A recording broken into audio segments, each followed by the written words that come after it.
इंसान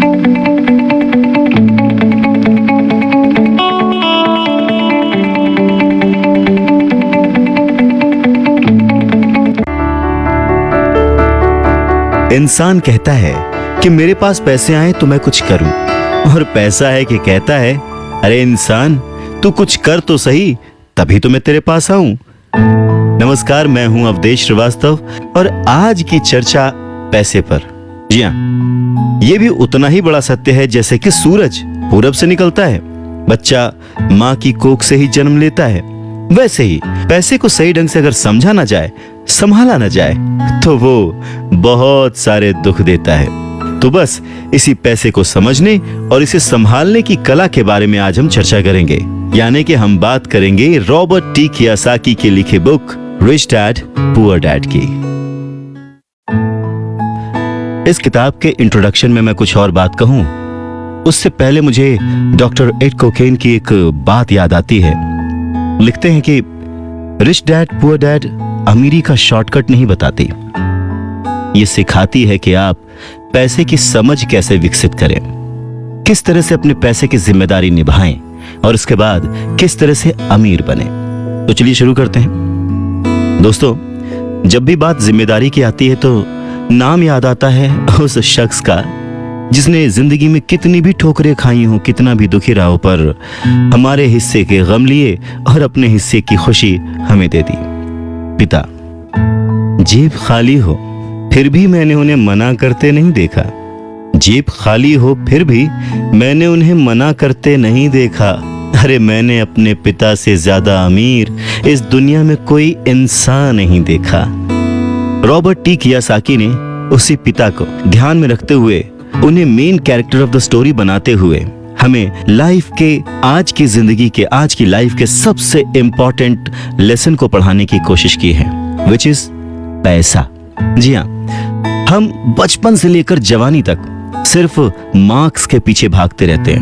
हमारा जो एजुकेशन का पैटर्न है, पढ़ाई का तरीका है, हम बचपन से सिर्फ यही सुनते आए हैं कि पढ़ो पढ़ो पढ़ो और पढ़ो, और एक लेवल तक पहुंचने के बाद, एक एज तक पहुंचने के बाद डिसाइड करो कि अब क्या करना है।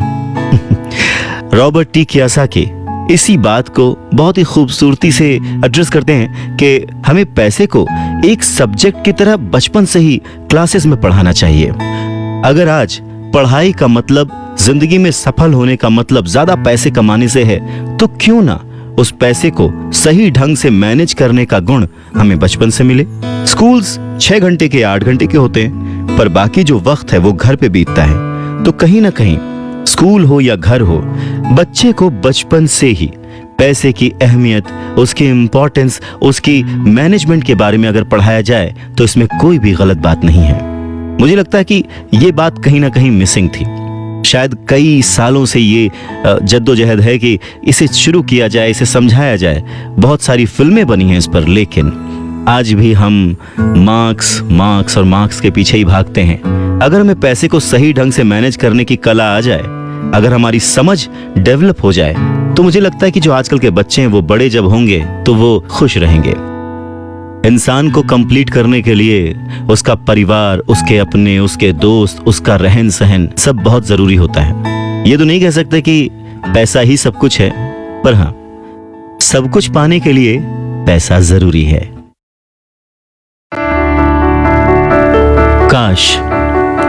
काश कि मैंने ये बुक 20 साल पहले पढ़ी होती।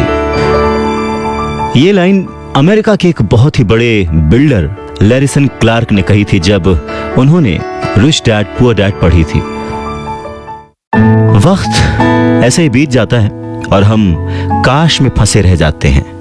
ऐसी बहुत सारी चीजें हमें जब पता लगती हैं जिससे हमारी लाइफ बदल सकती थी, हमें कुछ सीखने को मिल सकता था, हमें तरक्की करने को मिल सकता था, पर वक्त बीत चुका होता है और बस रह जाता है तो ये एक काश कि मैंने ये कर लिया होता। नमस्कार, मैं हूं अवधेश श्रीवास्तव और आज हम चर्चा कर रहे हैं रॉबर्ट टी कियोसाकी की लिखे book rich dad poor dad पर। इस किताब में कियोसाकी ने अपने 2 पिताओं का रेफरेंस लिया है, एक जो रिच डैड थे जिनके पास बहुत पैसा था और एक जो पुअर डैड थे। रॉबर्ट कियोसाकी अपने दोनों पिताओं को, दोनों डैड्स को बराबर का सम्मान देते थे और उनके जो दोनों पिता थे वो भी उन्हें उतना ही प्यार करते थे। बहुत सारे लोगों के सवाल हो सकते हैं कि एक ही वक्त पर एक इंसान के दो पिता कैसे हो सकते हैं, या कोई और क्वेश्चन। मुझे लगता है कि हम अगर इस बात पे ध्यान दें कि रॉबर्ट कियोसाकी हमें समझाना क्या चाहते हैं, तो हमारे लिए फायदे की बात होगी। हो सकता है उन्होंने ऐसा मान लिया हो सकता है उन्होंने अपने मन को पुअर डैड और अपने दिमाग को रिच डैड माना हो, या ये हो सकता है कि एक डैड उनके रहे हों और दूसरे डैड उनके किसी दोस्त के। कुछ भी हो सकता है। इम्पोर्टेंट ये नहीं है कि ये जो डैड का रेफरेंस लिया उन्होंने, ये कहानी है या काल्पनिक है। असल बात ये है कि रॉबर्ट कियोसाकी हमें समझाना क्या चाहते हैं, हमें बताना क्या चाहते हैं। चलिए मान लेते हैं कि रॉबर्ट कियोसाकी के दो पिता थे और उनमें से एक बहुत अमीर थे, एक बहुत गरीब थे।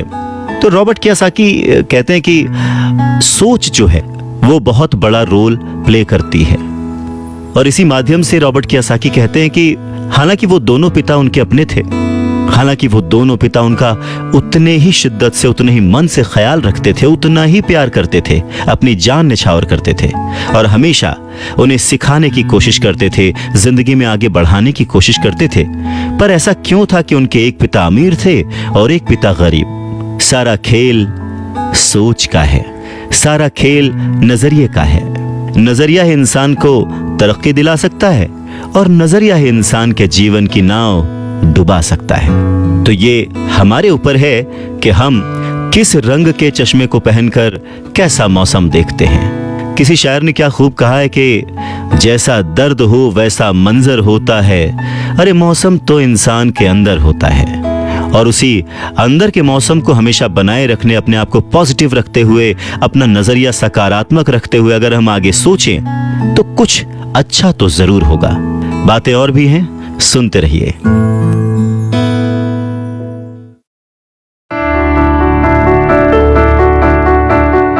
गरीब और मध्यम वर्गीय लोग पैसे के लिए काम करते हैं, पर जो अमीर होता है उसका पैसा उसके लिए काम करता है। नमस्कार, मैं हूं अवधेश श्रीवास्तव और आज हम चर्चा कर रहे हैं रॉबर्ट टी कियोसाकी की लिखी book rich dad poor dad पर। स्कूल जाओ और मेहनत से पढ़ो, ये जो लाइन है याद करिए, बचपन में हम सब ने सुना है और एक बार नहीं कई बार सुना है। रिश्तेदारों से, घर वालों से, टीचर से, हर एक से, स्कूल जाओ और मेहनत से पढ़ो। एक वक्त तो ऐसा लगता था कि बस पढ़ते रहो पढ़ते रहो पढ़ते रहो, पर जैसे जैसे समझ आगे बढ़ी एक सवाल मन में घर करने लगा, आखिर हम पढ़ किस लिए रहे हैं? देखिए, स्कूल जाना और पढ़ाई करना ये बहुत ही अच्छी बात है, लेकिन अगर कोई काम किया जा रहा है तो वो किस वजह से किया जा रहा है ये जानना भी उतना ही जरूरी है।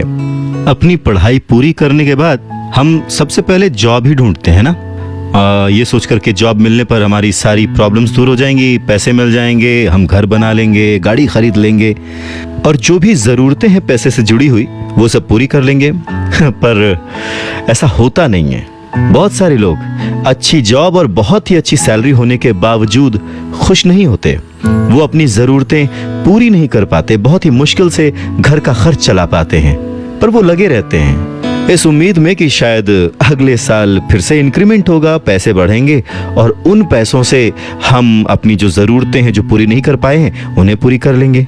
और वो और ज्यादा मेहनत करते हैं प्रमोशन पाने के लिए। पर वक्त के साथ साथ हमारी जरूरतें और हमारा लालच बढ़ने लगता है। पहले तो पैसे के बिना रहने के डर से हम बहुत मेहनत करने लग जाते हैं और उसके बाद जब हमें सैलरी मिलने लगती है तो हमें लालच और ज्यादा पाने की इच्छा जाग जाती है। और चूहे बिल्ली के इसी खेल में हमारी जिंदगी का भी एक पैटर्न बन जाता है। ज्यादा मेहनत करो, ज्यादा पैसे कमाओ, ज्यादा पैसे कमाओ, घर का खर्च चलाओ, पैसे खत्म, फिर ज्यादा मेहनत करो। और ये जो विशिष्ट सर्कल है ये चलता रहता है और इसी सर्कल में हम गोल गोल गोल गोल घूमते रहते हैं। अगर हमारे पास ज्यादा पैसे आ भी जाएं तो भी हमें इस विशिष्ट सर्कल में घूमने की आदत पड़ जाती है। हमें डर और लालच पर काबू पाना सीखना बहुत जरूरी है, क्योंकि अगर हम अमीर बन भी गए तो इन आदतों की वजह से हम हमेशा डर के साए में रहेंगे और अपनी जिंदगी को एंजॉय नहीं कर पाएंगे। पहले के जमाने में शिक्षा एक जरिया थी लोगों की पर्सनैलिटी डेवलप करने का और आसपास के हर विषय में उन्हें जानकारी देने का। पर वक्त के साथ साथ पढ़ाई का लक्ष्य, उसका गोल बदल गया। पढ़ाई का मकसद रह गया बड़े होकर अपनी जीविका चलाना, ब्रेड एंड बटर कमाना। और इसमें कुछ गलत भी नहीं है। वक्त के साथ चीजें बदलना बहुत जरूरी है, क्योंकि जो चीज वक्त के साथ नहीं बदलती वो या तो हमारी खुशियां छीनती है या फिर समाज को बहुत ही पीछे ले जाती है।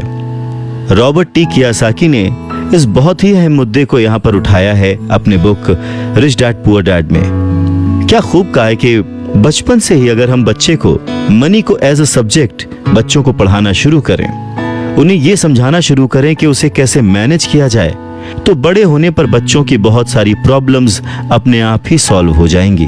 बच्चा खुद उन्हें सॉल्व करने की क्षमता रखेगा। पर कहीं ना कहीं रॉबर्ट टी कियोसाकी ने इस बात का पूरा ध्यान रखा है कि पैसे को रिश्तों के ऊपर न रखा जाए। तभी तो उन्होंने इस विषय को रिश्तों के माध्यम से ही समझाने की कोशिश की है। रॉबर्ट टी कियोसाकी के पहले जो डैडी थे वो हमेशा ये कहते थे कि मैं इसे कैसे खरीद सकता हूँ। वहीं जो उसके दूसरे डैडी थे वो कहते थे मैं इसे क्यों नहीं खरीद सकता हूँ। दोनों की सोच में अंतर था, दोनों के शब्दों में अंतर था। यानी कि जिसे हम जिंदगी में पाना चाहते हैं, जिसे संभालना चाहते हैं, जैसे कि पैसा, तो उसके बारे में अगर बचपन से जाना जाए तो क्या ये सही नहीं होगा?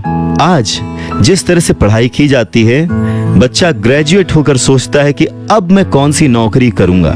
क्या ये सही नहीं है कि थोड़ा और पहले से बच्चे को इस विषय के बारे में और अच्छे से और डीपली पढ़ाया जाए, समझाया जाए?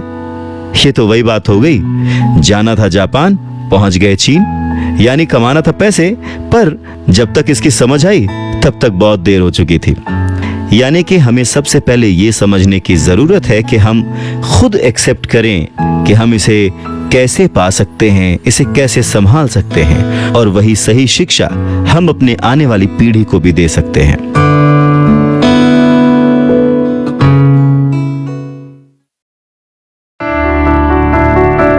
अगर दिल्ली जाना है तो टिकट भी दिल्ली का ही लेना पड़ेगा।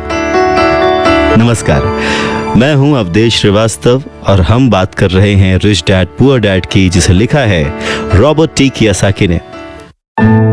ये कितना सच है ना कि अगर हमें किसी मंजिल की ओर बढ़ना है तो हमें उसी दिशा की ओर रास्ता तय करना पड़ेगा, सफर करना पड़ेगा, मुश्किलों से जूझना पड़ेगा, और तब कहीं जाकर उस मंजिल को हम पा सकते हैं। धन संबंधी जो शिक्षा है उसके बारे में भी कुछ ऐसा ही है। धन कमाना एक अलग बात है, पर उस धन को सही ढंग से संभालना एक अलग कला है।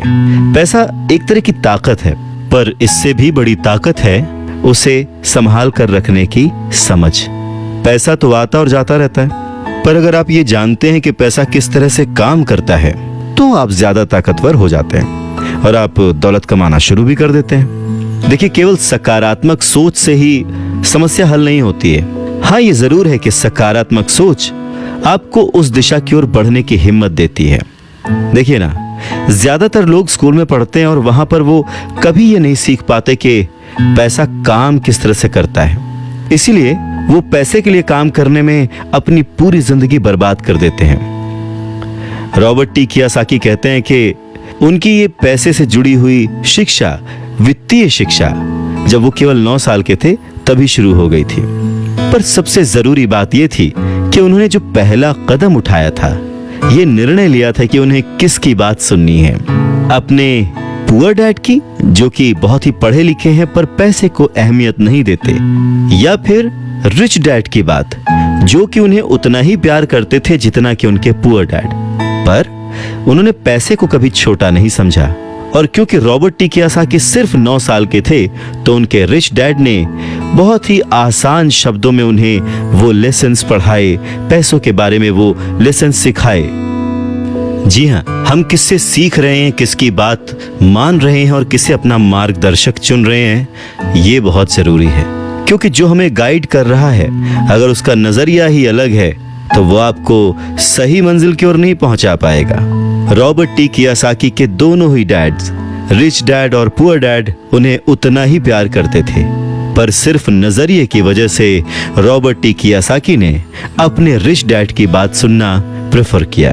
रॉबर्ट टी कियोसाकी कहते हैं कि जब तक उनके रिच डैड रहे, उन्होंने पूरे लाइफ में सिर्फ 6 ही लेसन उन्हें सिखाए, और ये 6 लेसन उन्होंने अपनी book rich dad poor dad में लिखे हैं, जो कि एक बच्चा भी समझ सकता है। सबक नंबर 1, अमीर लोग पैसे के लिए काम नहीं करते। सबक नंबर 2, पैसे की समझ क्यों सिखाई जानी चाहिए। सबक नंबर 3, अपने काम पर ध्यान दो और अपने काम से काम रखो। सबक नंबर 4, टैक्स क्या है उसे समझो और कॉरपोरेशंस की ताकत। सबक नंबर 5, अमीर लोग पैसे को जन्म देते हैं। सबक नंबर 6, पैसे कमाने के लिए काम ना करें, सीखने के लिए काम करें।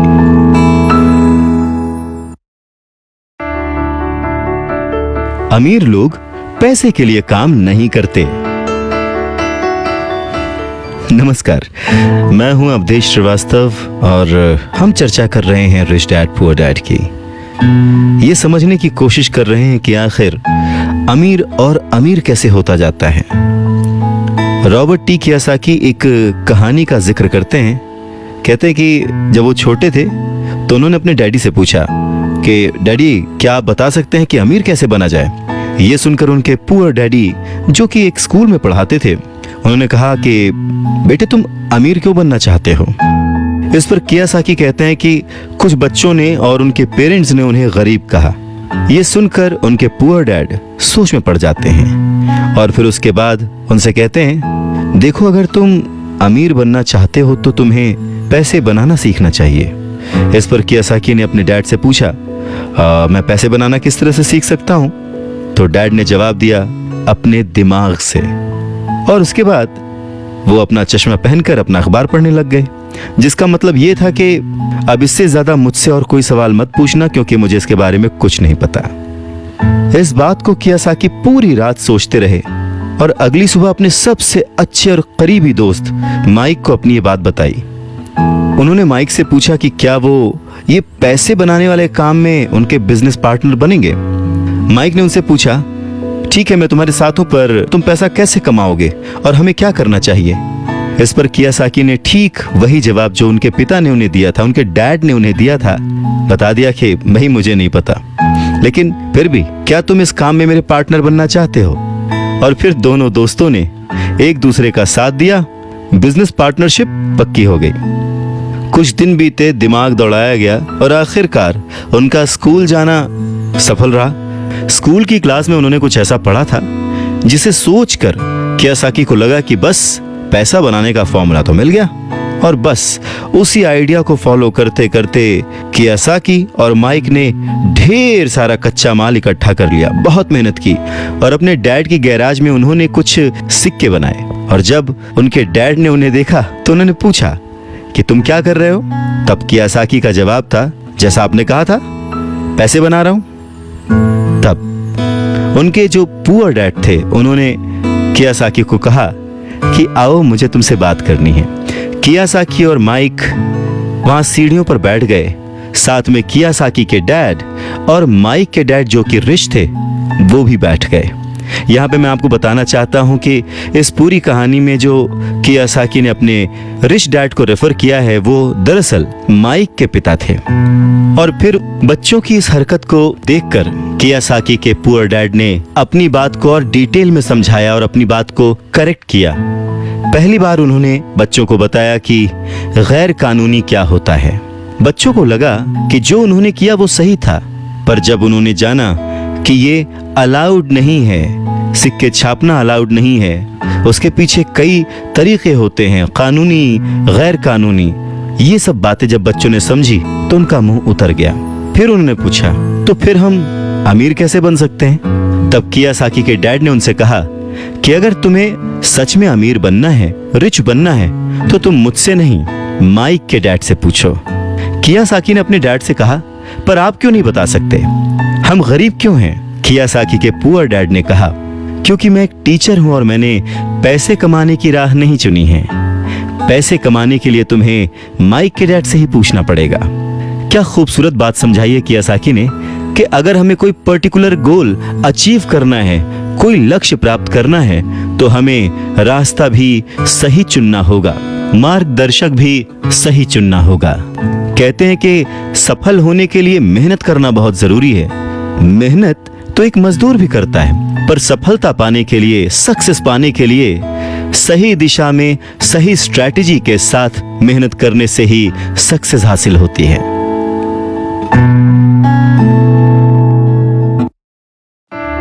अमीर बनना है तो कम समय में डिसीजन लेना सीखो। नमस्कार, मैं हूं अवधेश श्रीवास्तव। रॉबर्ट टी कियासाकी के पुअर डैड ने उन्हें कहा कि उन्हें उनके फ्रेंड माइक के डैड से पूछना चाहिए कि पैसे कैसे कमाए जाते हैं, सक्सेसफुल कैसे हुआ जाता है। तो रॉबर्ट टी कियासाकी ने और उनके फ्रेंड माइक ने यह डिसाइड किया कि वो अपने रिच डैड से ये बात जरूर पूछेंगे कि अमीर कैसे बना जाए, पैसे कैसे बनाए जाए। रॉबर्ट टी कियासाकी ने अपने रिच डैड से पूछा कि क्या वो उन्हें पैसा बनाना सिखाएंगे। इस पर उनके रिच डैड ने एक शर्त रखी, और शर्त ये थी कि वो बच्चे उनके साथ काम करते हुए सीखेंगे, न कि क्लास में बैठकर लेक्चर सुनते हुए। उन्होंने कहा कि मेरे पास इतना वक्त नहीं है कि मैं तुम्हें क्लास में बैठकर पढ़ाऊं और जिसका तुम कोई प्रैक्टिकल इस्तेमाल ना कर सको। इस बात को सुनकर रॉबर्ट टी कियासाकी और माइक थोड़ा सा कंफ्यूज हो गए। वो समझ नहीं पा रहे थे कि उन्हें हाँ कहना चाहिए या नहीं।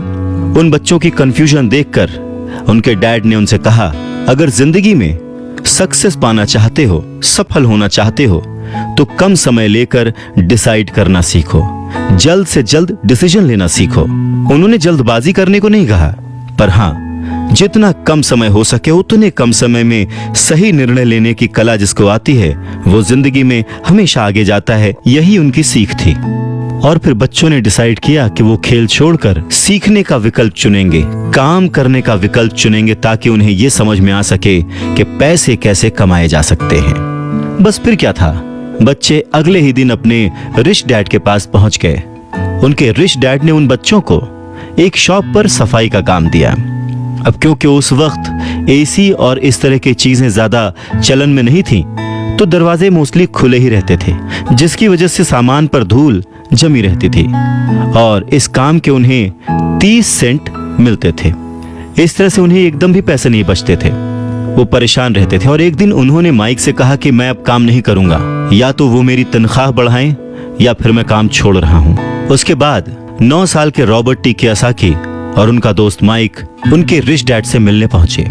रिच डैड के सामने बैठते ही माइक बुरी तरह से रो पड़े और उन्होंने कहा, डैड, आपने कहा था कि अगर मैं आपके लिए काम करूंगा तो आप मुझे पैसा कमाना सिखाएंगे।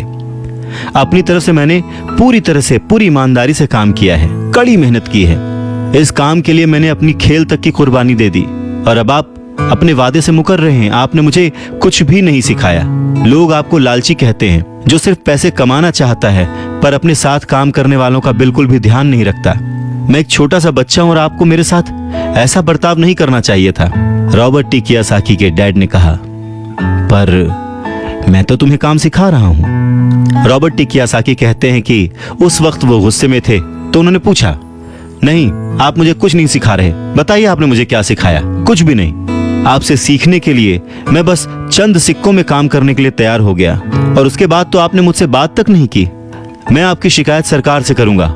हमारे देश में भी बाल श्रम कानून है, आप तो जानते ही हैं। मेरे पुअर डैड सरकार के लिए काम करते हैं। इस बात को सुनकर उनके रिच डैड ने कहा, शाबाश, अब तुम उन लोगों की तरह बोल रहे हो जो कभी मेरे लिए काम करते थे। या तो मैंने उन्हें नौकरी से निकाल दिया या फिर उन्होंने खुद ही नौकरी छोड़ दी। रही बात तुम्हें कुछ सिखाने की, कौन कहता है कि मैंने तुम्हें कुछ नहीं सिखाया?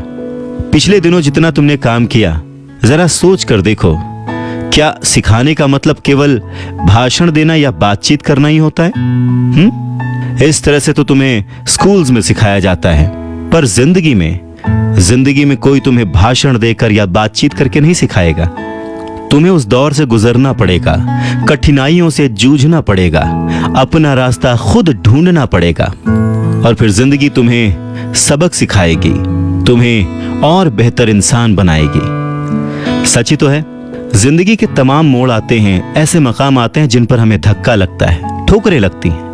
हम उस वक्त परेशान होते हैं कि हमारे साथ ऐसा क्यों हो रहा है, पर अगर ध्यान से देखा जाए तो जिंदगी उस झटके के जरिए हमें कह रही होती है कि जाग जाओ, मैं तुम्हें कुछ सिखाना चाहती हूँ। पर 9 साल के रॉबर्ट टी कियोसाकी को ये बड़ी बड़ी बातें समझ नहीं आई।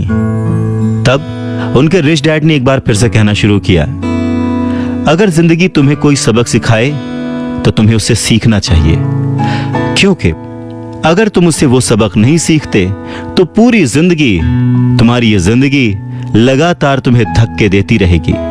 अपनी जॉब में रहते हुए तुम अगर उसकी मुसीबतों से सबक लोगे, सीखोगे, तो तुम एक समझदार, अमीर और सुखी इंसान बन सकते हो। पर अगर तुम ये नहीं सीखते तो जिंदगी भर अपनी प्रॉब्लम्स के लिए अपनी नौकरी, कम सैलरी या फिर अपने बॉस को कोसते रहोगे और हमेशा उम्मीद करते रहोगे कि कोई और आए, तुम्हारी सैलरी बढ़ाए और तुम्हें सुख दे, जो कि पॉसिबल नहीं है। किसी दूसरे को बदलने से ज्यादा अच्छा और आसान है खुद को बदलना। नमस्कार, मैं हूं अवधेश श्रीवास्तव और हम चर्चा कर रहे हैं रिच डैड पुअर डैड की, जिसे लिखा है रॉबर्ट टी कियोसाकी ने। तो उनके रिच डैड ने उन्हें 10 सेंट हर घंटे की जॉब पर रखा। 10 सेंट बहुत ही कम होते हैं। रॉबर्ट टी कियोसाकी ने वो जॉब छोड़ दी और अपने रिच डैड के पास गए और गुस्से में उनसे कहा कि मैं इतने कम पैसे पे काम नहीं कर सकता। ये बात सुनकर उनके रिच डैड ने कहा, मुझे खुशी है कि तुम 10 सेंट पर काम करने के लिए असंतुष्ट हो। अगर तुम गुस्सा होकर मेरे पास नहीं आते तो मैं कभी भी तुम्हें पैसा बनाने की कला नहीं सिखाता। इस बात से यह साबित होता है कि तुम पैसा कमाना सीखना चाहते हो। रॉबर्ट टी कियोसाकी अपने डैड की बात बहुत ध्यान से सुन रहे थे। उनके डैड ने कहना जारी रखा, तुम्हें पता है कि गरीबी पैसों की नहीं, मन की होती है। इंसान पूरी जिंदगी डरते डरते सिर्फ पैसे के लिए ही काम करता रहता है। मैं कभी नहीं कहूंगा कि तुम पैसे के लिए काम करो। तुम्हें ऐसा काम करना चाहिए कि तुम्हारा पैसा तुम्हारे लिए काम करे। लोग कहते हैं कि मैं समस्या की जड़ हूं, मैं उन्हें कम पैसे देता हूं, पर सच तो ये है कि लोग उसी वेतन में काम करते रहना चाहते हैं। वो अपने आप से नहीं पूछते कि वो क्यों उतने कम पैसे में काम कर रहे हैं। पर अगर वो लोग या तुम इसी तरीके से सोचते रहे कि समस्या की जड़ मैं हूं, तो जिंदगी भर न वो लोग कुछ सीख पाएंगे न तुम कुछ सीख पाओगे। आसान क्या है, मुझे बदलना या फिर खुद को बदलना और अपने आप को इस लायक बनाना कि आप उससे अच्छा काम सीख पाएं। अगर तुम पैसे के लिए काम करना सीखना चाहते हो तो स्कूल में ही रहो। यह सीखने के लिए उससे बढ़िया जगह कोई और है नहीं। परंतु अगर तुम ये सीखना चाहते हो कि पैसा तुम्हारे लिए किस तरह से काम करे, तो मैं तुम्हारा रिच डैड तुम्हें यह सिखा सकता हूं। पर यह तभी संभव होगा, तभी पॉसिबल होगा जब ये तुम खुद सीखना चाहो। तो तुम सीखने के लिए तैयार हो? रॉबर्ट टी कियोसाकी ने हाँ में सर हिलाया और फिर रिच डैड ने कहना शुरू किया, देखो बच्चे, जैसे मैंने कहा, सीखने के लिए बहुत कुछ है। पैसे से अपने लिए काम कैसे करवाया जाए, ये जिंदगी भर चलने वाली पढ़ाई है। मैं पहले से ही जानता हूं कि मेरी धन संबंधी पढ़ाई जीवन भर चलेगी और इसकी वजह यह है कि मैं जितना ज्यादा जान लेता हूं, उससे भी ज्यादा जानने की मेरी इच्छा बढ़ती चली जाती है। बहुत ही कम लोगों को इस बात का एहसास होता है कि असली समस्या पैसे की नहीं है। असली समस्या, असली प्रॉब्लम नॉलेज की है, सोच की है। तो क्या तुम्हारे अंदर सीखने की उतनी ही इच्छा है जितना पहले थी? इस पर रॉबर्ट टी कियोसाकी ने कहा, हाँ बिल्कुल, मैं दूसरे लोगों की तरह थोड़े हूं, मैं सीखना चाहता हूं। तब रिच डैड ने कहना शुरू किया, ठीक है, तो कल से तुम फिर वापस काम पर जाओ, पर इस बार मैं तुम्हें कोई तनख्वाह नहीं दूंगा। तुम्हारी तनख्वाह बंद। तुम हर शनिवार 3 घंटे उसी तरह काम करोगे, लेकिन इस बार तुम्हें 10 सेंट प्रति घंटे के हिसाब से सैलरी नहीं मिलेगी। तुमने तो कहा है कि तुम पैसे के लिए काम करना नहीं सीखना चाहते, इसलिए मैं तुम्हें बदले में कुछ भी नहीं दूंगा। अपने रिच डैड की बात सुनकर रॉबर्ट टी कियोसाकी बहुत ही कंफ्यूज हो गए। उन्हें समझ ही नहीं आया कि वो आखिर क्या करें। और अगले 3 हफ्ते तक रॉबर्ट टी कियोसाकी अपने दोस्त माइक के साथ हर शनिवार को मुफ्त में काम करते रहे। काम बहुत परेशानी वाला नहीं था और समय गुजरने के साथ साथ ये आसान भी होता गया। पर उन्हें अफसोस था तो अपने छूटे हुए बेसबॉल गेम्स और कॉमिक्स का, क्योंकि वो अब उसका मजा नहीं ले सकते थे और साथ ही उन्हें कुछ पैसे भी नहीं मिल रहे थे। तीसरे हफ्ते दोपहर में रॉबर्ट टी कियोसाकी के रिच डैड उनकी शॉप पर आए जहां पर वो बच्चे काम करते थे और उन्हें कहा कि क्या तुम जिंदगी भर जो मेरे बाकी एम्प्लॉयज हैं उनकी तरह ही काम करना चाहते हो, डरते रहना चाहते हो? मुझे लगता है कि मुझे तुम्हारी सैलरी बढ़ा देनी चाहिए, 25 सेंट्स पर आवर। ये सुनकर वो दोनों मन ही मन खुश हो गए, पर उन्होंने सामने कुछ नहीं कहा, वो चुप रहे। रिच डैड ने थोड़ी देर देखा और कहा कि चलो अच्छा, तुम इतने पे खुश नहीं हो, मैं तुम्हारी सैलरी $1 पर आवर कर देता हूँ। $1 पर आवर उस समय के हिसाब से कह सकते हैं कि देश का सबसे अमीर बच्चा भी जो होगा वो भी नहीं कमाता होगा। वो थोड़ी देर चुप रहे और फिर उन्होंने कहा कि अच्छा चलो ठीक है, मैं तुम्हारी सैलरी $5 पर आवर कर देता हूँ। ये सैलरी सुनकर उनका मन बार बार कह रहा था कि मान लो, इससे क्या नहीं खरीदा जा सकता, ढेर सारी कॉमिक्स, ढेर सारी साइकिल्स वगैरह वगैरह। पर वो चुप रहे। उन बच्चों को चुप देख उनके रिच डैड ने कहा, मुझे अच्छा लगा कि तुम लोगों ने लालच नहीं किया, जल्दबाजी नहीं दिखाई, और मैं ये देख सकता हूँ कि तुम अगर इसी तरह मन लगाकर सीखते रहे तो फ्यूचर में पैसे से जुड़ी किसी भी बात के लिए तुम जल्दबाजी में डिसीजन नहीं लोगे।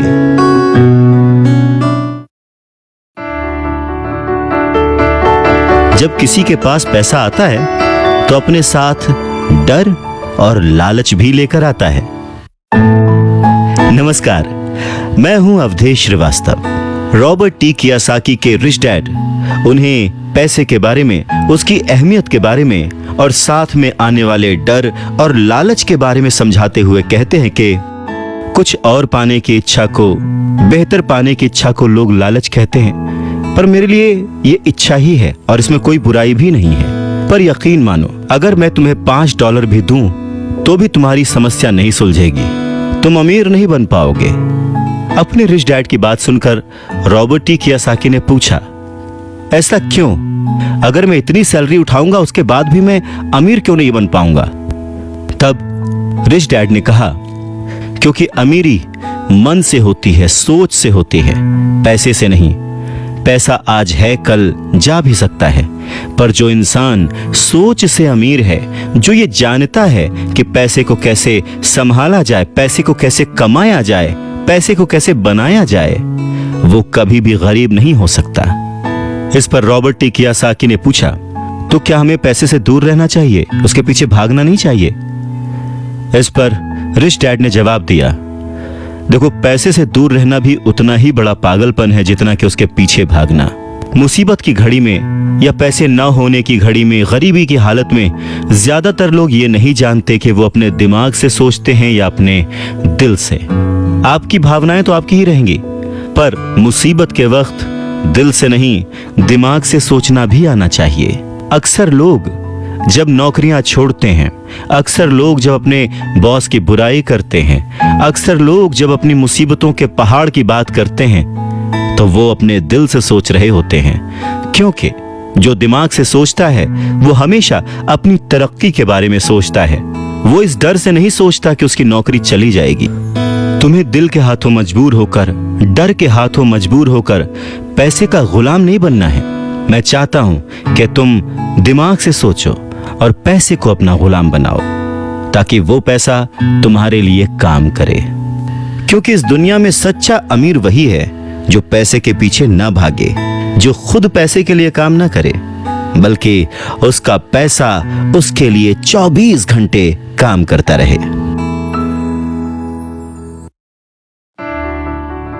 बढ़ती हुई महंगाई और घटती हुई कमाई को देखकर मुझे आधार कार्ड की नहीं बल्कि उधार कार्ड की जरूरत महसूस हो रही है। नमस्कार, मैं हूं अवधेश श्रीवास्तव और आज हम चर्चा कर रहे हैं रॉबर्ट टी कियोसाकी की लिखी book rich dad poor dad की। सच में रॉबर्ट टी कियोसाकी की ये बुक तब भी उतनी ही प्रासंगिक थी, उतनी ही रिलेवेंट थी जितनी कि आज। महंगाई हमेशा बढ़ती आई है, चीजें महंगी होती आई हैं, दाम बढ़ते आए हैं। उसके पीछे का कारण, उसके पीछे की सोच क्या है और ये महंगाई है क्या, कैसे बढ़ती है, इसके बारे में रॉबर्ट टी कियोसाकी के रिच डैड बहुत अच्छे से समझाते हैं। वो कहते हैं कि जितना ज्यादा हम पैसे कमाते हैं उतना ही ज्यादा उसके खोने का डर हमारे अंदर बढ़ता जाता है। पैसे के साथ जो डर आता है, पैसे के साथ जो लालच आता है, वही हमें पैसे के पीछे भगाता है और हमें पैसे का गुलाम बनाता है।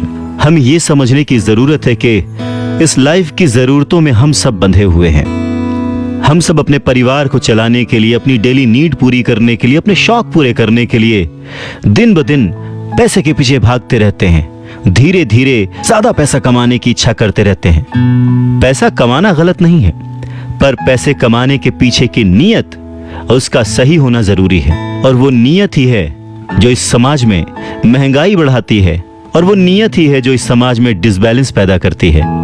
एक छोटे से एग्जाम्पल से इस बात को समझा जा सकता है कि एक डॉक्टर जो अपने परिवार को ज्यादा खुशी देना चाहता है, अपनी फीस बढ़ा देता है। उसकी फीस बढ़ने की वजह से सारी मेडिकल फैसिलिटीज, स्वास्थ्य सुविधाएं सब महंगी हो जाती हैं। अब इससे गरीब लोगों को सबसे ज्यादा नुकसान पहुंचता है। इसलिए गरीब लोगों का स्वास्थ्य अमीर लोगों से ज्यादा बुरा होने लगता है। अब क्योंकि डॉक्टर्स ने अपनी फीस बढ़ा दी है, इसलिए लॉयर्स ने भी अपनी फीस बढ़ा दी। लॉयर्स ने अपनी फीस बढ़ा दी तो स्कूल टीचर भी अपनी तनख्वाह बढ़ाना चाहते हैं, और यह सिलसिला बस यूं ही चलता रहता है। जल्द ही अमीर और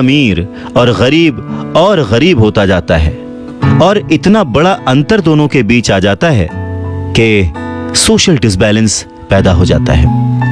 रिच डैड की बात सुनकर रॉबर्ट टी कियोसाकी ने उनसे पूछा, डैड क्या कीमतें बढ़नी नहीं चाहिए?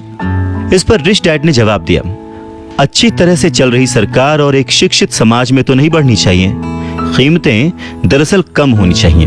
जाहिर है कि ऐसा केवल सिद्धांतों में ही होता है, आइडियली ऐसा होना चाहिए, पर प्रैक्टिकली ऐसा नहीं होता। कीमतें अज्ञान से पैदा हुए लालच और डर के कारण होती हैं, जैसा कि मैंने तुम्हें बताया। अगर स्कूल्स में मनी के बारे में, पैसों के बारे में सिखाया जाता तो लोगों के पास ज्यादा पैसा होता और बाजार की कीमतें भी कम होती। ये सब कुछ इंटर रिलेटेड है, एक दूसरे से जुड़ा हुआ। पर हमारी सोसाइटी में सिर्फ पैसे के लिए काम करना सिखाया जाता है, पैसे की ताकत का इस्तेमाल करना नहीं सिखाया जाता।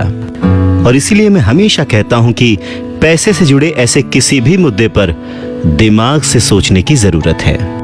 इसके आगे रॉबर्ट टी कियोसाकी अपने डैड से पूछते हैं, डैड बहुत देर से आप कह रहे हैं कि दिल से मत सोचो, दिमाग से सोचो, आखिर दिल से सोचने और दिमाग से सोचने में फर्क क्या है? इस पर रिच डैड उन्हें समझाते हैं, देखो मैं ये बात अक्सर सुनता हूँ कि हर आदमी को काम करना पड़ता है, या फिर अमीर लोग दूसरों के पैसे मार लेते हैं, मेरी सैलरी बढ़नी चाहिए, मैं इस काम से खुश नहीं हूँ, मैं दूसरी जगह जॉब ढूंढ लूंगा, वगैरह वगैरह। पर अगर हम ध्यान से देखें तो ये सारी बातें भावनाओं में बहकर कही गई हैं, ये सारी बातें इमोशनल होकर कही गई हैं, और अक्सर भावनाओं में बहकर हम जो भी डिसीजन लेते हैं वो सिर्फ हमें नुकसान पहुंचाता है। तो बात को समझो, जब भी कोई डिसीजन लो दिमाग से लो, जल्दबाजी मत करो, हाँ पर जल्दी करो। बस इसी तरह से मन लगाकर काम करते रहो, तुम्हारा जो दिमाग है वो तुम्हें जल्द से जल्द कुछ ना कुछ ऐसे सही तरीके बता ही देगा जिससे तुम ज्यादा कमा पाओगे, ऐसी चीजें देख पाओगे जो दूसरे लोग नहीं देख पाते। मौका उनकी नाक के नीचे होता है, अवसर उनके पास होता है, सामने होता है, पर वो उसे पहचान नहीं पाते। पर अगर तुम दिमाग से काम लोगे तो तुम उन्हें पहचान पाओगे, उन मौकों का फायदा उठा पाओगे और जिंदगी में आगे बढ़ पाओगे। पैसा आए तो मुसीबत, ना आए तो मुसीबत, इसीलिए पैसे को समझना बहुत जरूरी है। नमस्कार, मैं हूं Awadhesh Srivastava. Robert T Kiyosaki कहते हैं कि वो और उनका दोस्त माइक अब बड़े हो चुके थे, और माइक ने अपने डैडी का बहुत बड़ा सा कारोबार संभाल लिया था और बहुत सक्सेसफुल भी था। और अब माइक अपने बेटे को ठीक वैसे ही सिखा रहा था जैसे कि उसके डैड ने, यानी कि रॉबर्ट टी कियोसाकी के रिच डैड ने उन दोनों को सिखाया था। रॉबर्ट टी कियोसाकी कहते हैं कि जब वो 47 साल के हुए तो उन्होंने डिसाइड किया कि अब उन्हें रिटायर हो जाना चाहिए। रिटायरमेंट का ये मतलब नहीं होता कि काम नहीं किया जाएगा या आगे काम नहीं करना चाहते वगैरह वगैरह। रिटायरमेंट का मतलब ये होता है कि अब आप इस लायक हो गए हैं कि आपका पैसा आपके लिए काम करे। रिटायरमेंट का सही मतलब यही है कि आपने पूरी जिंदगी जो मेहनत करके, जो स्ट्रैटेजीज बना के, सही जगह निवेश करके पैसा लगाया था, अब आपकी वो एज आ चुकी है कि अब आप उस पैसे को एंजॉय करें, क्योंकि आपका पैसा अब आपके लिए काम करना शुरू कर चुका है। कुछ लोग पूरी जिंदगी काम करते रहते हैं, रिटायर नहीं हो पाते। पूरी जिंदगी काम करना गलत नहीं है, पर यह डिफरेंस समझना बहुत जरूरी है कि पैसे की जरूरत की वजह से पूरी जिंदगी काम कर रहे हैं, उसका गुलाम बन के काम कर रहे हैं, या फिर उसका मालिक बन के और अपने काम को एंजॉय करके पूरी जिंदगी काम कर रहे हैं। रिटायरमेंट को दूसरे शब्दों में चिंताओं से आजादी भी कह सकते हैं। इसका मतलब यह है, पैसा अगर सही तरह से खर्च किया जाए, पैसे को अगर सही तरह से मैनेज किया जाए तो वो अपने आप बढ़ता रहता है। ये ठीक एक पेड़ लगाने की तरह है कि आप सालों तक इसे पानी देते हैं। जब आप अपने बिजनेस में होते हैं, अपनी जॉब में होते हैं और कभी भी इसमें कोताही नहीं करते। जब भी उस पेड़ को जरूरत होती है आप उसकी सेवा करते हैं, और फिर जब वो पेड़ बड़ा हो जाता है, जमीन की गहराइयों में उसकी जड़ें पहुंच जाती हैं, फिर वो अपने आप आपको छाया और फल देता है, और फिर आपको उसके लिए काम करने की जरूरत नहीं पड़ती। पैसा भी कुछ कुछ उस पेड़ की ही तरह है। अगर इस बात को एक दूसरे एग्जाम्पल से समझें तो हमें जैसा गोल बनाना है उसके लिए हमें प्रिपरेशन भी वैसी ही करनी पड़ेगी। अगर बहुत ऊंची बिल्डिंग बनानी है तो हमें उसकी नींव बहुत गहरी खोदनी पड़ेगी, और अगर हमें सिर्फ छोटा सा घर बनाना है तो उसकी नींव छोटी होगी। पर प्रॉब्लम यही होती है, हम छोटी सी नींव खोद कर बहुत बड़ी सी बिल्डिंग बनाने की कोशिश करते हैं जो कि बाद में ढह जाती है। तो जरूरी क्या है? पैसे को समझना, पैसे को संभालना। पैसे को संभालने के लिए उसे समझा कैसे जाए, इसके लिए सबसे जरूरी बात है लायबिलिटीज और एसेट्स के बीच फर्क को समझा जाए, और एसेट्स को खरीदा जाए और लायबिलिटीज में पैसे न डाले जाएं। अच्छा, इस सुनने में बहुत ही आसान लगता है, लेकिन सच यही है कि ये आपको अमीर बनने में बहुत मदद करेगा। लेकिन अगर ये इतना ही सिंपल है तो फिर हर कोई इस बारे में सोचता क्यों नहीं? लोगों को लगता है कि उन्हें लायबिलिटीज और एसेट्स के बीच फर्क पता है, पर लायबिलिटीज और एसेट्स के बीच का जो बारीक सा फर्क है वही लोगों को नहीं पता है। तो चलिए इसके बारे में और डिटेल में बात करते हैं। लायबिलिटीज और एसेट्स क्या हैं? लायबिलिटीज वो हैं जहां से आपको पैसा कभी नहीं आएगा, उल्टे आपको उसमें और पैसा डालते रहना पड़ेगा। और एसेट्स वो चीजें हैं जो आपको पैसा देती रहेंगी, दिन ब दिन उनकी कीमत बढ़ती रहेगी, वो आपको अमीर और अमीर बनाती रहेंगी। इसको अगर इनकम और एक्सपेंस के टर्म में समझे तो और आसान होगा। सिंपल सा मतलब है, इनकम है कि आपके पास कितना पैसा आया, और एक्सपेंस है कि आपने कितना पैसा खर्च किया। तो जब भी ऐसी कंफ्यूजन हो, सही तरीका यह है कि एक बैलेंस शीट बनाएं जिसमें अपने एसेट्स और लायबिलिटीज जरूर लिखें। एक रुपया मांगता था 2 रुपए थमा देते थे। 1 रुपया मांगता था 2 रुपए थमा देते थे। कुछ इस तरह से पापा मुझे अमीर बना दिया करते थे। नमस्कार, मैं हूं अवधेश श्रीवास्तव। कहते हैं कि सोच अगर सही दिशा में हो तो मंजिल बड़ी आसानी से मिल जाती है। इंसान की जरूरतों को पूरा करने के लिए पैसे की आज कितनी जरूरत है, ये बात हम में से किसी से भी छिपी हुई नहीं है। हम सब दिन रात मेहनत करते हैं, सोचते हैं कि हम अमीर बन जाएं, पर क्या वो सोच हमारे अंदर है? हम छोटे थे तो 1 रुपए 2 रुपए में भी खुश हो जाते थे, पर आज ना जाने कितने पैसे कमाने के बाद भी हम खुश नहीं हो पाते। गरीबी ही महसूस होती है, हमेशा कमी लगी रहती है। तो कारण क्या है? फर्क क्या है? फर्क सिर्फ सोच का है, जिसके बारे में रॉबर्ट टी कियोसाकी कहते हैं कि अमीर लोगों के पास ज्यादा पैसा इसलिए होता है क्योंकि वो प्रिंसिपल पर यकीन करते हैं। वहीं दूसरी तरफ गरीब लोग प्रिंसिपल को ठीक से समझ नहीं पाते। इसीलिए इस बात पर जोर दिया जाता है कि केवल लिटरेट होना काफी नहीं है, फाइनेंशियली लिटरेट होना जरूरी है।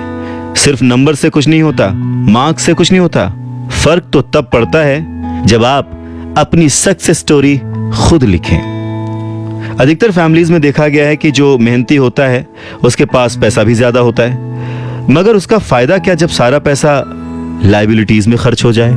वैसे ये बहुत ही इंटरेस्टिंग एक्सरसाइज है, करके देखनी चाहिए। लायबिलिटीज वर्सेस एसेट्स, ये चार्ट बनाकर जब आप देखेंगे तो पाएंगे कि आपका खर्च करने का पैटर्न कैसा है, तरीका सही है या गलत। और तब आप ये भी नोटिस कर पाएंगे कि आपका ज्यादा खर्च किस तरफ हो रहा है, लायबिलिटीज की तरफ या एसेट्स की तरफ, और आपको अपने खर्च पर कितना कंट्रोल करने की जरूरत है। तो इस पूरी बात को अगर आसान शब्दों में समझा जाए तो वो ये कि अपना पैसा कैसे खर्चें, बस यही मुद्दे की बात है और कुछ नहीं। अच्छा, एक और जरूरी बात है, पुराने समय में अगर देखा जाए तो लोगों के गोल होते थे, हम डॉक्टर बनेंगे, लॉयर बनेंगे, ये सारे प्रोफेशंस हैं, पर इनका अमीरी से कोई कनेक्शन नहीं है। पर सोच यही थी कि हम डॉक्टर बनेंगे तो बहुत पैसा कमाएंगे, लॉयर बनेंगे तो बहुत पैसा कमाएंगे, बैरिस्टर बनेंगे तो बहुत पैसा कमाएंगे। इस सोच की जड़ ही गलत है। पुराने जमाने के कई लोग आज डॉक्टर, इंजीनियर या जो कुछ भी वो बनना चाहते थे बन चुके हैं, पर आज भी वो पैसे के लिए स्ट्रगल कर रहे हैं। क्यों? क्योंकि वो उनकी नींव ही अलग थी। आज दौर बदल चुका है, बच्चे एथलीट बनना चाहते हैं, स्पोर्ट्स पर्सन बनना चाहते हैं, स्टार बनना चाहते हैं, क्योंकि उन्हें पता है कि सिर्फ अच्छी पढ़ाई और अच्छे ग्रेड्स के भरोसे बैठकर वो अपने करियर में सक्सेस नहीं पा सकते। आज वक्त बदल चुका है। आज के ज़माने में सभी वर्किंग हैं, हस्बैंड वाइफ वर्किंग हैं, दोनों कमाते हैं और सोचते हैं कि हम दोनों मिलकर ज़्यादा पैसे कमाएंगे और हम ज़्यादा अमीर हो जाएंगे। और सबका ध्यान सिर्फ अपने अपने करियर पर ही होता है। कमाई बढ़ने लगती है, पर जाहिर है कि उसी के साथ साथ खर्चे भी बढ़ने लगते हैं। कहने का मतलब ये कि बिना फाइनेंशियली लिटरेट हुए आप कितने भी पैसे कमा लें, वो खर्च हो जाएंगे, वो आपकी लायबिलिटीज में चले जाएंगे। और ये एक ऐसा चक्कर है जो फिर चलता ही रहता है। और उसके बाद सभी ये सोचते हैं कि इस मुसीबत से बाहर कैसे निकला जाए। दरअसल लोगों को लगता है कि ज्यादा पैसे कमाने से आदमी अमीर हो जाता है, पर रॉबर्ट टी कियोसाकी कहते हैं कि अमीरी एक सोच है। अमीरी अपने पैसे को सही जगह खर्च करने की समझ है। अमीरी पैसे के पीछे ना भागने की सोच है। अमीरी रिटायरमेंट लेते समय ना डरने की सोच है। अमीरी तब है जब आपका पैसा आपके लिए काम करे। तो आप जब भी खर्च करें हमेशा ये ध्यान रखें कि पैसा आपको अमीर नहीं बनाता।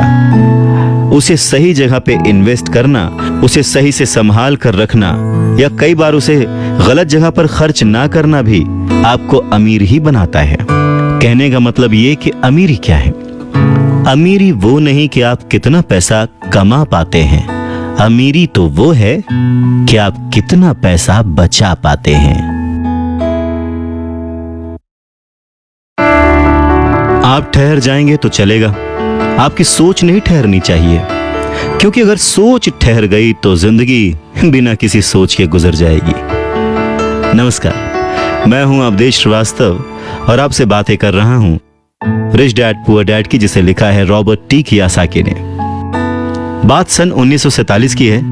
दुनिया की सबसे बड़ी फूड चेन मैकडॉनल्ड के फाउंडर रे क्रॉक ने एक MBA क्लास में स्पीच दी। बहुत ही शानदार स्पीच, लोगों ने बहुत तालियां बजाईं, खुश हुए। स्पीच के बाद MBA के स्टूडेंट्स ने उनके साथ वक्त बिताना चाहा। उनसे रिक्वेस्ट की कि सर थोड़ा टाइम हमारे लिए स्पेयर कर लें। बातों बातों में रे क्रॉक ने अचानक एक सवाल किया, क्या आप लोग जानते हैं कि मैं किस बिजनेस में हूं? अब क्योंकि वो मैकडी को रिप्रेजेंट कर रहे थे तो सभी जानते थे कि भाई आप हैमबर्गर बेचते हैं, फूड बिजनेस में हैं। तो बच्चों ने वही जवाब दिया। इस बात पर रे हंसने लगे। उनका असली बिजनेस तो रियल एस्टेट का है, क्योंकि मैकडी के लिए हर लोकेशन का चुनाव बहुत ही सोच समझकर और रेकी करके किया जाता है। जहां उनकी फ्रेंचाइजी बनाई जाती है वो जमीन भी साथ ही बेची जाती थी। तो इसका सीधा मतलब यह था कि फ्रेंचाइजी खरीदने वाले उस वक्त वो जमीन भी खरीदते थे। तो इस तरह से ये एक रियल एस्टेट बिजनेस भी हो गया। और ठीक यही सबक रॉबर्ट टी कियोसाकी के रिच डैड ने उन्हें सिखाया कि अक्सर लोग खुद के लिए छोड़कर बाकी सब के लिए काम करते हैं। वो टैक्स पे करके गवर्नमेंट के लिए काम करते हैं, उस कंपनी के लिए काम करते हैं जहां वो नौकरी करते हैं, बैंक का मॉर्गेज देकर उसके लिए काम करते हैं, और ये सब इसलिए क्योंकि हमारा एजुकेशन सिस्टम ही ऐसा है। स्कूल हमें एम्प्लॉय बनना सिखाता है, एम्प्लॉयर नहीं। जो आप पढ़ते हैं बस वही आप बनते हैं, इसलिए हमेशा सही पढ़ें। अगर आपने साइंस पढ़ी तो डॉक्टर बनेंगे, मैथमेटिक्स पढ़ी तो इंजीनियर बनेंगे, मतलब आपने जो पढ़ा वही आप बने। अब मुसीबत यह है कि इससे छात्रों का कोई भला नहीं हो पाता, क्योंकि वो नौकरी और बिजनेस के बीच के फर्क में उलझ कर रह जाते हैं। जब कोई पूछता है कि आपका बिजनेस क्या है, तो आपको यह नहीं बोलना चाहिए कि मैं तो एक डॉक्टर हूं या एक बैंकर हूं, क्योंकि वो आपका प्रोफेशन है, बिजनेस नहीं। वो प्रोफेशन है जिससे आप लोगों की सेवा करते हैं, वो प्रोफेशन है जिससे आप अपना घर चलाते हैं। अमीर बनने के लिए प्रोफेशन नहीं, बिजनेस की जरूरत है। कहने का मतलब है कि आप जो कुछ भी करते हैं उसे अपना बिजनेस बनाइए, नौकरी नहीं। अपनी सारी उम्र दूसरों के लिए काम करके उन्हें अमीर करने में बर्बाद ना करें, बल्कि खुद की जिंदगी को खुशहाल करने के लिए खुद काम करें। बहुत से लोगों को इस बात का एहसास बहुत देर में होता है कि जो उनका हाउस लोन है उनकी जान ले रहा है, और फिर उन्हें लगता है कि जिसे वो एसेट मानते थे वो दरअसल उनकी लायबिलिटी बन गया। जैसे उन्होंने कार ली तो उससे जुड़े तमाम खर्चे उनकी लायबिलिटीज बन गए। उन्हें पूरा करने के लिए नौकरी जरूरी है, और अगर कभी वो सेफ जॉब उनके हाथों से निकल गई तो फिर उनकी मुसीबतें शुरू। इसीलिए हमें अपने सेविंग्स पर, अपनी बचत पर, अपने एसेट्स पर इतना ज्यादा ध्यान देना चाहिए। हम कितना कमा रहे हैं उससे ज्यादा हम कितना सेव कर रहे हैं उस पर ध्यान देना चाहिए। और फाइनेंशियली सिक्योर होने का यही एक सिंपल तरीका है। आप कितने अमीर हैं ये जानने का सही तरीका नेटवर्थ इसलिए नहीं है क्योंकि जब भी आप अपने एसेट्स बेचते हैं तो उन पर भी टैक्स लगता है। आपको उतना पैसा नहीं मिलता जितना कि आप सोचते हैं, तो आपकी बैलेंस शीट के हिसाब से आपको जितना भी पैसा मिलेगा उस पर भी आपको टैक्स देना पड़ेगा। अब इसका मतलब क्या हुआ कि क्या सब कुछ छोड़ दें, जो कर रहे हैं वो सब छोड़ दें, नौकरी ना करें? नहीं, रॉबर्ट टी कियोसाकी ये बिल्कुल नहीं कहते कि जो कुछ आप कर रहे हैं उसे छोड़ दें, जो नौकरी कर रहे हैं उसे छोड़ दें। अपनी नौकरी करते रहिए, पर साथ ही एसेट्स भी जमा करते रहिए। और एसेट्स से उनका मतलब है सही और असली मायने में एसेट्स। वो ये नहीं कहते कि आप कोई कार खरीद लीजिए, क्योंकि कार एसेट नहीं है, क्योंकि जैसे ही आप उसे सड़क पर उतारेंगे उसका रेट घट जाएगा, उसकी कीमत घट जाएगी। जितना हो सके खर्चे में कटौती करिए और लायबिलिटीज को घटाइए। तो बड़ा सवाल यह आता है कि किस तरह के एसेट्स खरीदे जाने चाहिए। कुछ एग्जाम्पल्स इस तरह से समझे जा सकते हैं कि ऐसा कोई बिजनेस करें जहां आपकी मौजूदगी जरूरी ना हो। मतलब अगर आप वहां पे ना भी रहें तो आपका काम चलता रहे, दूसरे लोग आपके लिए काम करते रहें, और बस वही आपका बिजनेस है। दूसरा, आप कह सकते हैं कि रियल एस्टेट में पैसे लगा सकते हैं, आप लैंड खरीद सकते हैं, स्टॉक और बॉन्ड खरीद सकते हैं। आजकल बहुत सारी पॉलिसीज आ गई हैं, उन्हें समझें और फिर उसमें इन्वेस्ट करें। जब एसेट्स खरीदें तो अपनी पसंद की चीजों पर पैसा लगाएं, क्योंकि आपका मन होगा तभी आप उसमें ध्यान दे पाएंगे। अगर उसमें आपकी रुचि नहीं होगी ना तो आप उसे बेहतर समझ नहीं पाएंगे। रॉबर्ट टी कियोसाकी को रियल एस्टेट और स्टॉक्स में रुचि थी, खासकर छोटी कंपनियों में इन्वेस्ट करने की। तो उन्होंने अपने रिच डैड की सलाह पर अपनी नौकरी कभी नहीं छोड़ी। वो जॉब करते रहे, साथ ही अपने एसेट कॉलम को बड़ा और मजबूत बनाते रहे। उन्होंने अपना कमाया हुआ एक एक पैसा बेकार खर्च नहीं किया, उसे सेव किया।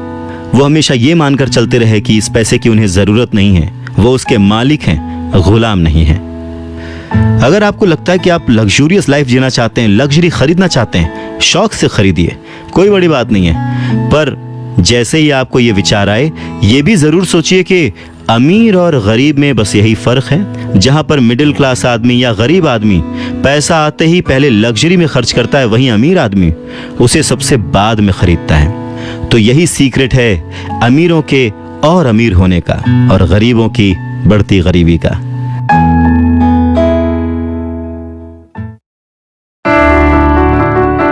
संपत्ति वो है जो हमें पैसे कमा के देती है, और जिम्मेदारी, दायित्व वो है जो हमसे पैसे खर्च करवाता है। नमस्कार, मैं हूं अवधेश श्रीवास्तव, बातें रिच डैड पुअर डैड से।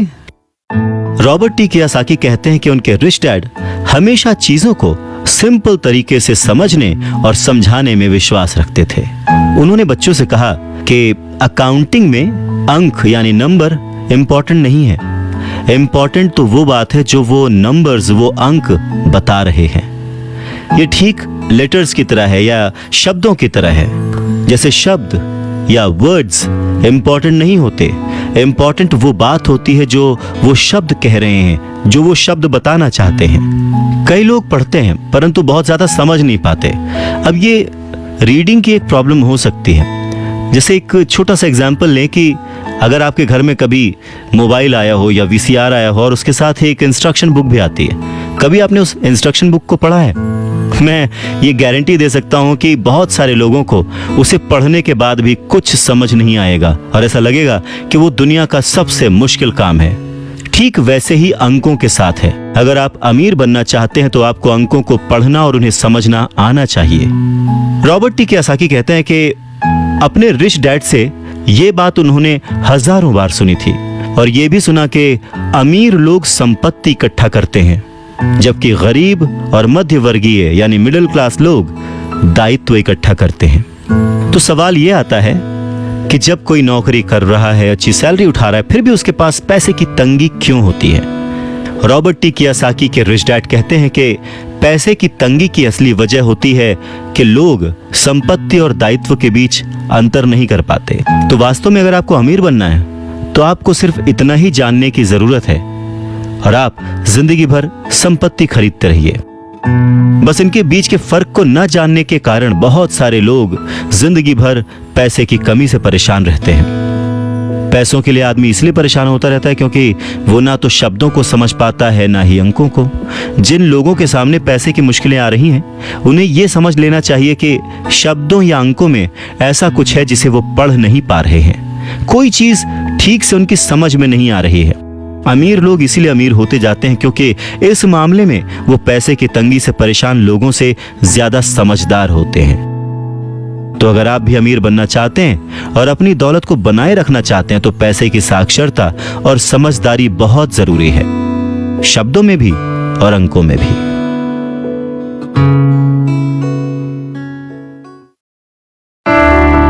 जिंदगी में सिर्फ पैसे कमाकर या पैसे बचाकर आप अमीर नहीं बन सकते। अमीर बनने के लिए आपको अपने अंदर बहुत कुछ बदलना पड़ेगा। नमस्कार, मैं हूं अवधेश श्रीवास्तव। अगर कोई लॉटरी में पैसे जीत जाए और उसे वो अपने साथ रख ले, बचा ले, तो क्या वो आपकी निगाह में अमीर है? नहीं, क्योंकि वो पैसा आज नहीं तो कल उसके साथ नहीं रहेगा। अमीरी एक सोच है, एक जीवन शैली है, एक नजरिया है और आपको हमेशा अमीर बने रहने के लिए अमीरों की तरह ही सोचना पड़ेगा, खुद को इम्प्रूव करना पड़ेगा। और इसी बात को रॉबर्ट टी कियोसाकी के रिच डैड एक कहानी के माध्यम से उन्हें समझाते हैं। वो कहते हैं कि जापानी लोग 3 ताकतों को मानते थे: तलवार की ताकत, रत्नों की ताकत और दर्पण की ताकत। तलवार हथियारों की ताकत का प्रतीक थी। अमेरिका ने हथियारों पर खरबों डॉलर खर्च कर दिए और इसी कारण वो आज विश्व में सबसे ताकतवर देश है। दूसरी ताकत रत्न यानी के पैसे की ताकत का प्रतीक। इस कहावत में कुछ तो सच्चाई होगी। ये स्वर्णिम नियम याद रखो, जिसके पास स्वर्ण है वही नियम बनाता है। तीसरा, दर्पण, शीशा, आत्मज्ञान का प्रतीक है। जापानी कहानियों के अनुसार ये आत्मज्ञान बाकी दोनों ताकतों से ऊपर है। गरीब और मध्यम वर्गीय लोग अक्सर ही धन की ताकत से नियंत्रित होते हैं। वो सुबह सुबह उठते हैं और नौकरी करने के लिए भागम भाग मचा देते हैं, बिना खुद से ये पूछे कि क्या ऐसा करना समझदारी है। पैसे की समझ ना होने के कारण ज्यादातर लोग पैसे की डरावनी ताकत को ये इजाजत दे देते हैं कि वो उन्हें काबू में कर ले। पैसा उन्हें कंट्रोल करने लगता है।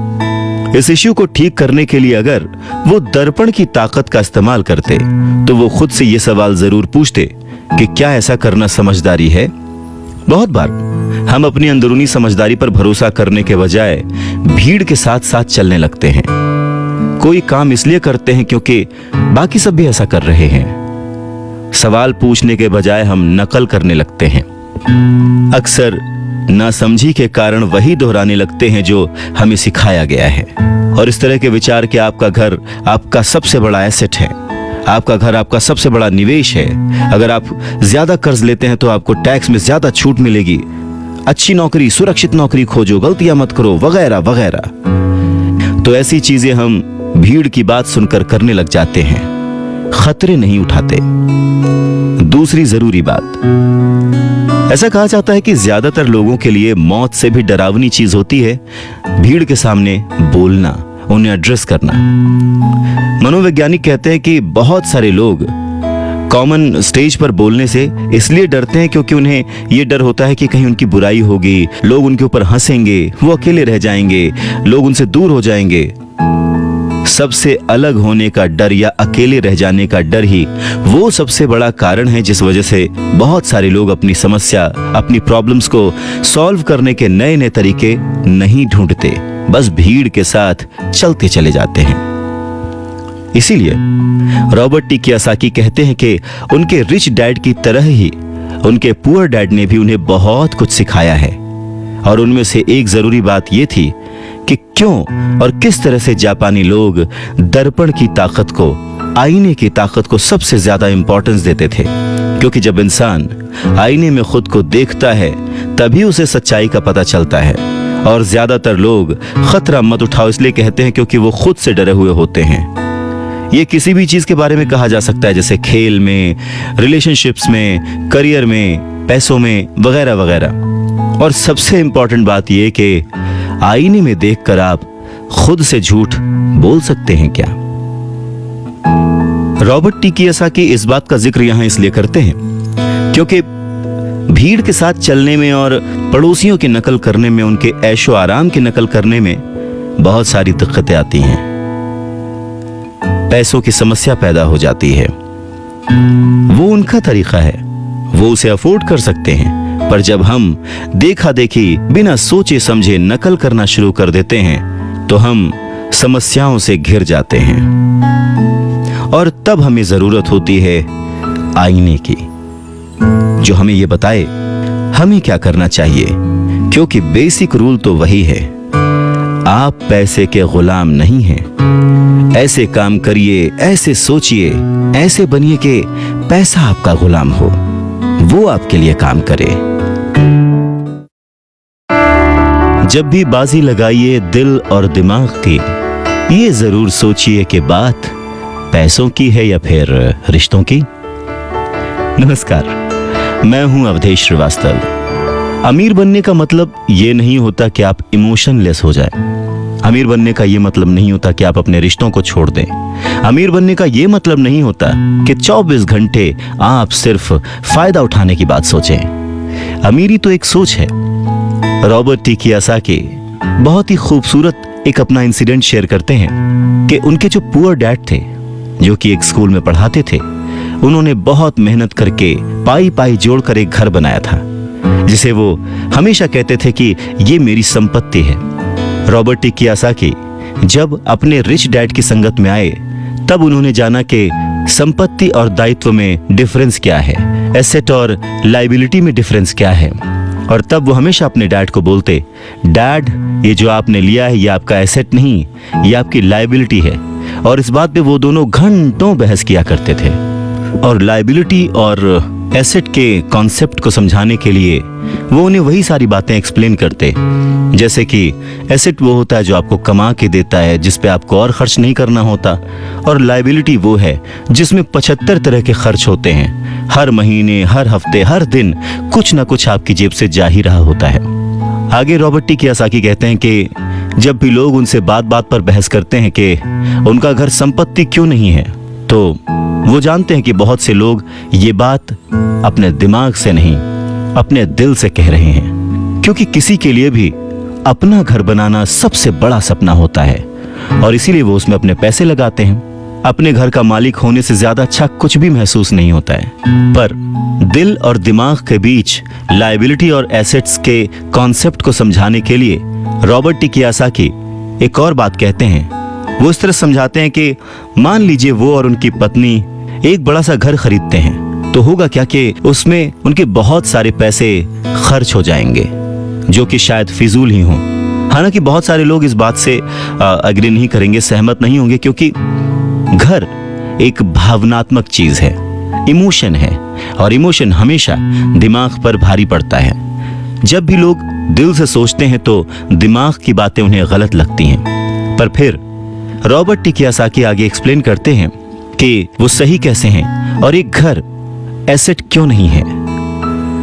वो कहते हैं कि जब घर की बात आती है तो मैं ये बताना चाहता हूं कि ज्यादातर लोग उस घर की कीमत चुकाने के लिए जिंदगी भर काम करते हैं। ज्यादातर लोग एक घर खरीदने के कुछ सालों बाद दूसरा घर खरीदते हैं, और हर बार पहले मकान के लिए जो कर्ज वो लेते हैं उस पर उनके पास हर बार फिर से 30 साल का नया कर्ज आ जाता है। हालांकि लोगों को मॉर्टगेज पेमेंट पर ब्याज के लिए टैक्स में छूट मिलती है, पर वो अपने दीगर खर्चों के लिए टैक्स के बाद मिलने वाले रुपयों का उपयोग करते हैं, अपनी मॉर्टगेज पूरी तरह से चुकाने के बाद भी। Property tax. उनकी पत्नी के मम्मी डैडी को यह बात सुनकर बहुत धक्का लगा जब उनके घर का प्रॉपर्टी टैक्स $1000 प्रति माह तक पहुंच गया था, और ये तब हुआ था जब वो रिटायर हो चुके थे। $1000 बहुत बड़ी रकम होती है। अगर हम उसको इंडियन करेंसी में चेक करें तो शायद 70-80 हजार रुपए, या शायद उससे भी ज्यादा। और ये तब हुआ था जब वो रिटायर हो चुके थे। इस बढ़ोतरी से उनका रिटायरमेंट के बाद का बजट जो है वो बिगड़ गया था, और उन्हें अपना वो मकान छोड़ना पड़ा। अच्छा, एक और मिथ है कि घर की कीमत जो है हमेशा बढ़ती रहती है। ऐसा नहीं है। बहुत सारे ऐसे लोग हैं जिन्होंने कर्ज लेके घर खरीदा, और वो घर उन्होंने जितने में खरीदा आज उसकी कीमत आधे से भी कम है। इन सब नुकसानों से ऊपर सबसे बड़ा नुकसान क्या है पता है? आपका लिक्विड कैश। वो लिक्विड कैश जो कि किसी सही जगह पर लग सकता था, वो घर में फंस गया। अगर आपका सारा पैसा मकान में फंसा रहता है तो आपको ज्यादा कड़ी मेहनत करनी पड़ती है ताकि आपका खर्चा चलता रहे। इस दौरान आपकी संपत्ति वाले कॉलम में कोई बढ़ोतरी नहीं होती, मतलब आप और कोई एसेट नहीं बना पाते। अगर एक यंग पति पत्नी, यंग कपल शुरुआत में ही अपना पैसा अपने एसेट वाले कॉलम में लगाए तो उनके आगे के साल बहुत ही आराम से गुजरेंगे, खासकर उस समय जब वो अपने बच्चों को कॉलेज में भेजेंगे। इस दौरान उनकी संपत्ति भी बढ़ जाएगी और उनके खर्चे भी आराम से चलते रहेंगे। तो अगर कम शब्दों में समझे तो ये कि घर खरीदने का फैसला जो है ना वो बहुत ही खर्चीला होता है। इसके बजाय बेहतर ये होगा कि जल्दी ही इन्वेस्टमेंट पोर्टफोलियो बना लिया जाए।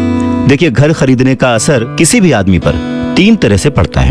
पहला, समय की बर्बादी, क्योंकि इस पूरे दौरान दूसरी संपत्तियों का मूल्य बढ़ चुका होता है। एक्स्ट्रा पूंजी की बर्बादी, एक्स्ट्रा पैसे की बर्बादी जिसे दोबारा निवेश किया जा सकता था, जबकि घर खरीदने के बाद आपको घर से सीधे जुड़े हुए बहुत से खर्च उठाने पड़ते हैं। तीसरा, शिक्षा की बर्बादी। अक्सर ऐसा होता है कि लोग ये मानते हैं कि उनके जो एसेट्स वाले कॉलम में, संपत्ति वाले कॉलम में उनका घर, बचत और रिटायरमेंट प्लान आते हैं। अब क्योंकि उनके पास इन्वेस्ट करने के लिए पैसा नहीं है, इसलिए वो बिल्कुल भी इन्वेस्ट नहीं कर पाते। इस कारण उन्हें इन्वेस्टमेंट का अनुभव कभी मिल ही नहीं पाता। ज्यादातर लोग कभी एक समझदार इन्वेस्टर नहीं बन पाते, और सबसे बढ़िया इन्वेस्टमेंट अक्सर सबसे पहले समझदार इन्वेस्टर्स को बेचे जाते हैं, जो बाद में उन्हें ज्यादा दामों पर सुरक्षित रहने वाले लोगों को बेचते हैं। उन लोगों को बेचते हैं जो रिस्क नहीं उठाना चाहते। तो रॉबर्ट टी कियोसाकी के जो पुअर डैड थे, जो कि बहुत ही पढ़े लिखे थे, उनका फाइनेंशियल स्टेटमेंट चूहा दौड़ में फंसे व्यक्ति का सबसे अच्छा उदाहरण है। नौकरी की, जिंदगी भर पाई पाई इकट्ठा की, घर खरीदा और उस घर का खर्च चलाने के लिए जिंदगी भर मेहनत करते रहे। उनके खर्च हमेशा उनकी आमदनी से ज्यादा होते थे। और यहाँ पर रॉबर्ट टी कियोसाकी एक बात बहुत अच्छे से समझाना चाहते हैं कि अगर आप इंडिपेंडेंट बनना चाहते हैं, अमीर बनना चाहते हैं, तो आपके खर्चे कभी भी आपकी आमदनी से ज्यादा नहीं होने चाहिए।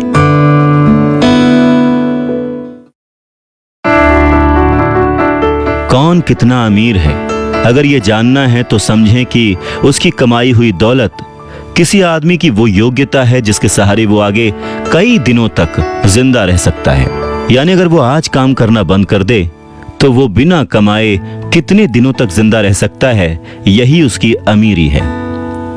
नमस्कार, मैं हूं अवधेश श्रीवास्तव और हम चर्चा कर रहे हैं रिच डैड पुअर डैड की, written by Robert T Kiyosaki.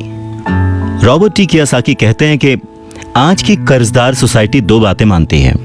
पहली ये कि खुद का एक घर होना चाहिए, दूसरी ये कि अगर सैलरी बढ़ गई है तो फिर एक ज्यादा बड़ा घर खरीद सकते हैं। पर ऐसी सोच, ऐसी स्ट्रैटेजी की वजह से परिवार ज्यादा कर्ज में फंस जाता है। लोग बुरी तरह से पैसों की तंगी का सामना करने लगते हैं। वो लोग अपनी जॉब्स में बहुत अच्छी सैलरी उठा रहे होते हैं, लेकिन इस सोच की वजह से वो सेविंग नहीं कर पाते। इसे हाई रिस्क लिविंग या जोखिम भरी जीवन शैली कह सकते हैं। और इसका कारण छोटा सा है, ऐसे लोगों में पैसे की समझ ना होना, पैसे को कैसे मैनेज करते हैं ये पता ना होना।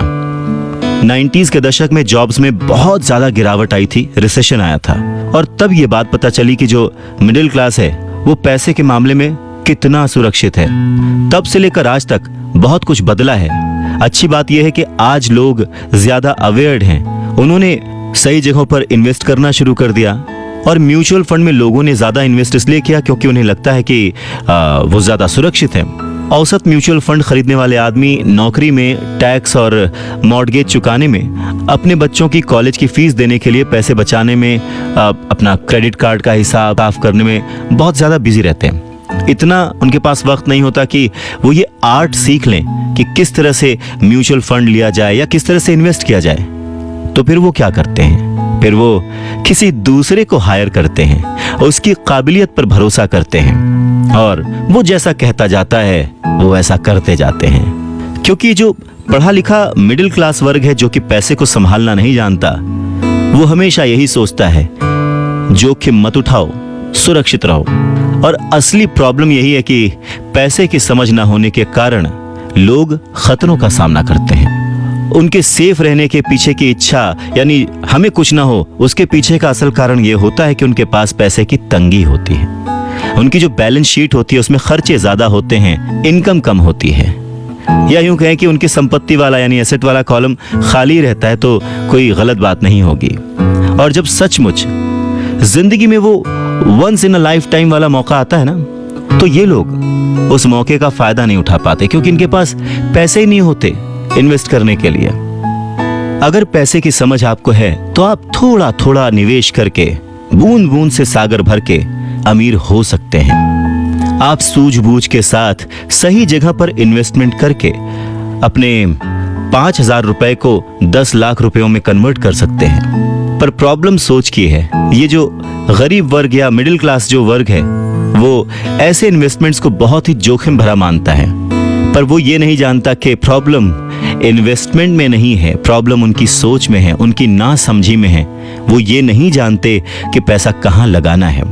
वो हमेशा अपने पैसों की जिम्मेदारी दूसरों पर लाद देते हैं और उसके लिए खर्च भी करते हैं। तो अगर आप भी दूसरों की तरह सोचते हैं, घर को एक एसेट समझते हैं, इन्वेस्टमेंट करने से डरते हैं, सेफ रहना चाहते हैं, तो ये समझना जरूरी है कि आप किसी के लिए काम करते हैं। सैलरी पर काम करने वाले बहुत ज्यादा लोग मालिक को या फिर अपने शेयर होल्डर्स को अमीर बना रहे होते हैं। एक्चुअली वो उनके लिए काम कर रहे होते हैं। आपकी कोशिशें, मेहनत और सफलता से दरअसल आप नहीं सफल होते, आपका मालिक सफल होता है और उसे उसके रिटायरमेंट के लिए मदद मिल रही होती है। अच्छा, दूसरा, आप सरकार के लिए काम करते हैं। आप समझ सकते हैं कि जब आप काम करते हैं, पैसे कमाते हैं, तो उसका एक हिस्सा टैक्स के रूप में सरकार को जाता है। तीसरा, अगर आपके पास घर है जिसे आप अपना एसेट मानते हैं, जो कि दरअसल एक लायबिलिटी है, तो आप बैंक्स के लिए काम करते हैं। क्यों? क्योंकि आपने उन घरों के ऊपर लोन ले रखा है और वो लोन चुकाने के लिए, क्रेडिट कार्ड का कर्ज चुकाने के लिए आप दिन रात मेहनत करते हैं। तो अगर आप सिर्फ ज्यादा कड़ी मेहनत से काम करते जाएं, तो समस्या यह है कि तीनों ही मामलों में आपको और ज्यादा मेहनत करनी पड़ेगी और फायदा आपको नहीं मिलेगा, किसी और को मिलेगा। तो आपको यह सीखना पड़ेगा कि आपकी ज्यादा मेहनत से किस तरह आपको और आपके परिवार को फायदा हो। मान लीजिए कि अगर आप ये फैसला कर भी लेते हैं कि आप सिर्फ अपने काम से काम रखेंगे, पर पैसों की समझ न होने के कारण, उसे मैनेज करने की समझ न होने के कारण आपको ये नहीं पता होता कि आपके लक्ष्य को किस तरह से निर्धारित किया जाए। अक्सर लोग अपने प्रोफेशन को बनाए रखना चाहते हैं, अपनी सैलरी के सहारे ही अपनी संपत्ति को, अपने एसेट्स को खड़ा करना चाहते हैं, पर जब उनकी संपत्ति बढ़ती है तो तो वो किस तरह अपनी सफलता का आकलन करते हैं, कब कोई दूसरा आदमी ये महसूस करता है कि वो अमीर है, कि उसके पास दौलत है, और संपत्ति और दायित्व के बीच का बैलेंस कैसा है, ये सब बातें भी समझना उतना ही जरूरी है। तो फिर सवाल वही है कि अमीर कैसे बना जाए। अमीर बनने के लिए आपकी संपत्ति, आपकी सफलता, आपके आसपास का माहौल, आपकी दौलत, इन सब के बारे में आपको सोचना पड़ेगा। एसेट्स और लायबिलिटीज के बारे में सोचना पड़ेगा। सबसे इंपॉर्टेंट है कि अपने दिमाग को हमेशा खुला रखना पड़ेगा, क्योंकि ये जिंदगी भर का सब्जेक्ट है। आपको ये सब्जेक्ट जिंदगी भर पढ़ना है, सीखना है और अमीरी की राह पर आगे बढ़ते जाना है।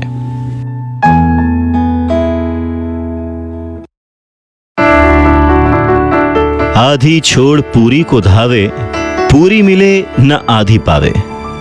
नमस्कार, मैं हूं अवधेश श्रीवास्तव और हम चर्चा कर रहे हैं रिच डैड पुअर डैड की। मुश्किल के दौर में, गरीबी के दौर में अपने आप को कैसे संभाला जाए, अपने आप को कैसे गरीबी से उबारा जाए, इस बात को समझाने के लिए रॉबर्ट टी कियोसाकी बहुत ही अच्छा एग्जाम्पल देते हैं। वो कहते हैं कि एक दिन कर्ज लेने के लिए, क्योंकि उनकी माली हालत खराब हो गई थी, तो उन्होंने अपने नए गोल्फ क्लब, आर्ट कलेक्शन, किताबें, स्टीरियो, टेलीविजन, उनके महंगे कपड़े, घड़ियां, जूते और बहुत सारे ऐसी चीजें लोन वाले पेपर में जो संपत्ति वाला कॉलम होता है उसमें लिख दिया, एसेट्स में लिख दिया और भेज दिया। उन्हें लगा कि मेरे पास इतनी चीजें हैं तो लोन अप्रूव हो जाएगा, पर उनका लोन का जो पेपर था, एप्लीकेशन पेपर, वो रिजेक्ट कर दिया गया। क्यों? क्योंकि उनका बहुत सारा इन्वेस्टमेंट फिजूल था। लोन कमेटी को वो बात एकदम भी समझ नहीं आई। वो ये जानना चाहते थे कि उनके पास एक नॉर्मल सी नौकरी क्यों नहीं है जिसमें वेतन मिलता है। उन्होंने उनके महंगे कपड़े और महंगे जो खेल का सामान था उनके बारे में कोई सवाल नहीं किया। जिंदगी में कई बार ऐसी कठिनाइयां आती हैं जब आप स्टैंडर्ड प्रोफाइल में फिट नहीं होते हैं। वो कहते हैं कि उन्हें बड़ा ही अचंभा होता है जब वो किसी को ये कहते हुए सुनते हैं कि उसकी नेटवर्थ करोड़ों रुपए है, लाखों रुपए है, क्योंकि नेटवर्थ के सटीक ना होने का एक खास कारण है। वो ये कि जिस पल आप अपनी संपत्तियों को, एसेट्स को बेचना शुरू करते हैं ना, उनका प्राइस, उनका रेट, उनका दाम बहुत कम हो चुका होता है। ऊपर से उन पर आपको टैक्स भी चुकाना पड़ता है और इतनी सारी चीजें आपको पैसे के संकट में डाल देती हैं, गरीबी में फंसा देती हैं। पैसा इकट्ठा करने के लिए वो अपनी प्रॉपर्टीज बेचते हैं, एसेट्स बेचते हैं। पहले तो वो अपनी पर्सनल प्रॉपर्टीज बेचते हैं जो कि सच कहें तो बहुत ही कम बिकती हैं, और अगर बिकती भी हैं तो उस पर टैक्स होता है। तो इस तरह से एक बार फिर से सरकार फायदे में से अपना हिस्सा ले लेती है, बैंक अपना हिस्सा ले लेता है, और जो काम कर रहा होता है वो कर्ज में डूब जाता है। तो सीख यही है कि इन सारी चीजों में फंसने के बजाय अपने काम से काम रखिए। जो कर रहे हैं वो करते चलिए, कुछ भी छोड़िए नहीं, पर हाँ, थोड़ी एक्स्ट्रा मेहनत करके, थोड़ी एक्स्ट्रा समझदारी से, फाइनेंशियल लिटरेसी से पैसों को यूज करने का, पैसों को इन्वेस्ट करने का हुनर सीखिए। थोड़ा थोड़ा करके एसेट्स बनाते जाइए, पर हाँ, ऐसी चीजों को खरीदने से बचिए जिनकी कीमत एक बार घर लाने पर कम हो जाती है, क्योंकि ये चीजें कभी भी एसेट्स नहीं हो सकती। गरीबी से बचने का एक दूसरा तरीका यह है कि अपने खर्च कम कर लें, अपनी रिस्पॉन्सिबिलिटीज को और घटा लें और मेहनत ज्यादा करना शुरू कर दें, जिससे इनकम ज्यादा हो। अब बहुत सारे लोगों को इस बात में कंफ्यूजन हो सकती है कि सही जगह निवेश करने का क्या मतलब है, सही इन्वेस्टमेंट क्या है। तो रॉबर्ट टी कियोसाकी कहते हैं कि ऐसा काम करें जिसमें आपकी मौजूदगी की जरूरत ना हो। स्टॉक्स, बॉन्ड खरीदें, म्यूचुअल फंड खरीदें, आमदनी देने वाले रियल एस्टेट में खर्च करें, अपने आप को ग्रूम करने में पैसे खर्च करें, एजुकेशन में जैसे कि म्यूजिक, लिखना, पेटेंट, स्पोर्ट्स और ऐसी हर चीज जो कीमती है, जिसे खरीदने के बाद आपको पैसे मिलते हैं, ना कि आपको उसमें पैसे लगाने पड़ते हैं, उस हर चीज में आप इन्वेस्ट कर सकते हैं। सबसे जरूरी बात, आप जहां भी इन्वेस्ट करते हैं हमेशा ध्यान रखें कि उस इन्वेस्टमेंट से आपको प्यार हो। जैसे कि रॉबर्ट टी कियोसाकी को इमारतों से और जमीन से प्यार था, तो उन्होंने बहुत सारा इन्वेस्टमेंट रियल एस्टेट में किया।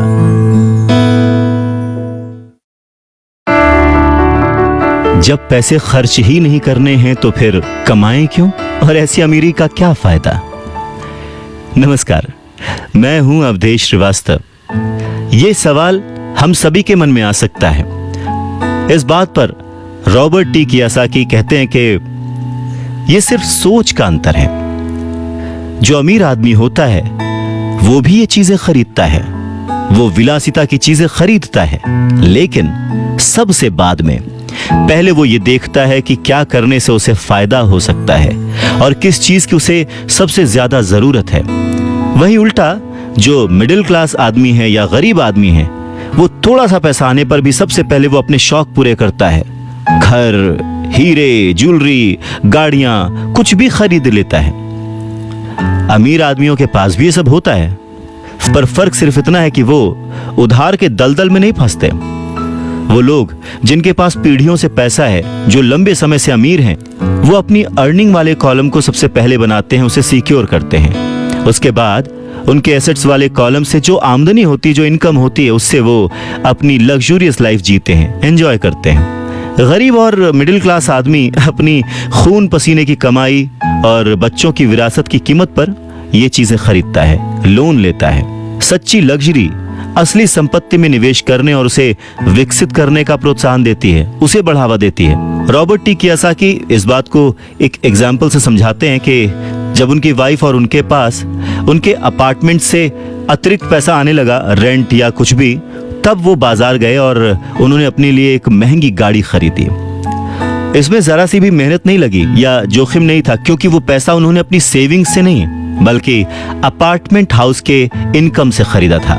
पर इसके लिए उन्होंने 4 साल तक इंतजार किया, पेशेंस के साथ थोड़ा थोड़ा पैसा इकट्ठा करते रहे, और जब रियल एस्टेट पोर्टफोलियो बढ़ा तो आखिरकार वो उन्हें इतना पैसा दे गया कि एक महंगी कार खरीदी जा सके।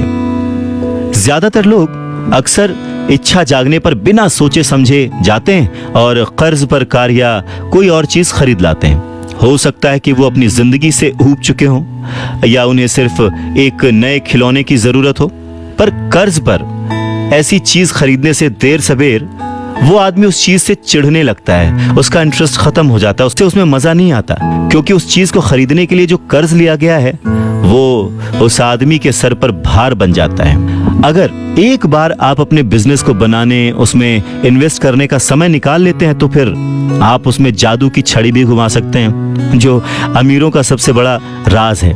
और ये राज अमीरों को भीड़ से अलग रखता है, या यूं कहें कि भीड़ से आगे रखता है।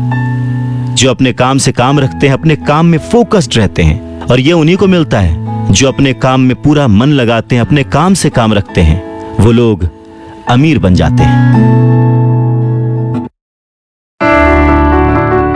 अगर मिल के चला जाए तो तूफानों को भी शिकस्त दी जा सकती है। नमस्कार, मैं हूं अवधेश श्रीवास्तव और हम चर्चा कर रहे हैं रॉबर्ट टी कियोसाकी की लिखी book rich dad poor dad की। रॉबर्ट टी कियोसाकी अपने बचपन का एक किस्सा सुनाते हैं। कहते हैं कि मुझे याद है, हमें स्कूल में रॉबिन हुड और उनके सुखी गिरोह की कहानी बताई गई थी। मेरे स्कूल टीचर का मानना था कि ये केविन कॉस्टनर की तरह के एक रोमांटिक हीरो की अद्भुत कहानी है, जो अमीरों को लूटता था और गरीबों में बांट देता था। तो मेरे रिच डैड की नजर में रॉबिन हुड हीरो नहीं था, वो उसे बदमाश मानते थे। रॉबिन हुड को गुजरे हुए तो लंबा समय गुजर चुका है, परंतु उसके जो मानने वाले हैं, जो उसके फैंस हैं, वो आज भी जिंदा हैं। न जाने कितनी बार मैंने लोगों को ये कहते सुना है कि अमीरों को और ज्यादा टैक्स देना चाहिए और उसे गरीबों में बांट देना चाहिए। रॉबिन हुड का ये जो थॉट था, अमीरों से लेकर गरीबों में बांट दिया गया। गरीब और मिडिल क्लास लोगों के लिए ये सबसे ज्यादा दुख का कारण है। इसी रॉबिन हुड आदर्श के कारण मिडिल क्लास पर टैक्स का इतना भारी बोझ लदा हुआ है। और सच्चाई तो यह है कि अमीरों पर टैक्स लगता ही नहीं है। गरीबों की भलाई के लिए जो पैसा लगता है वो मिडिल क्लास से आता है, खासकर पढ़े लिखे और ऊंची आमदनी वाले मिडिल क्लास से। और टैक्स के बारे में अगर हम पूरी तरह से समझना चाहें तो हमें थोड़ा सा इतिहास में, हिस्ट्री में जाना पड़ेगा।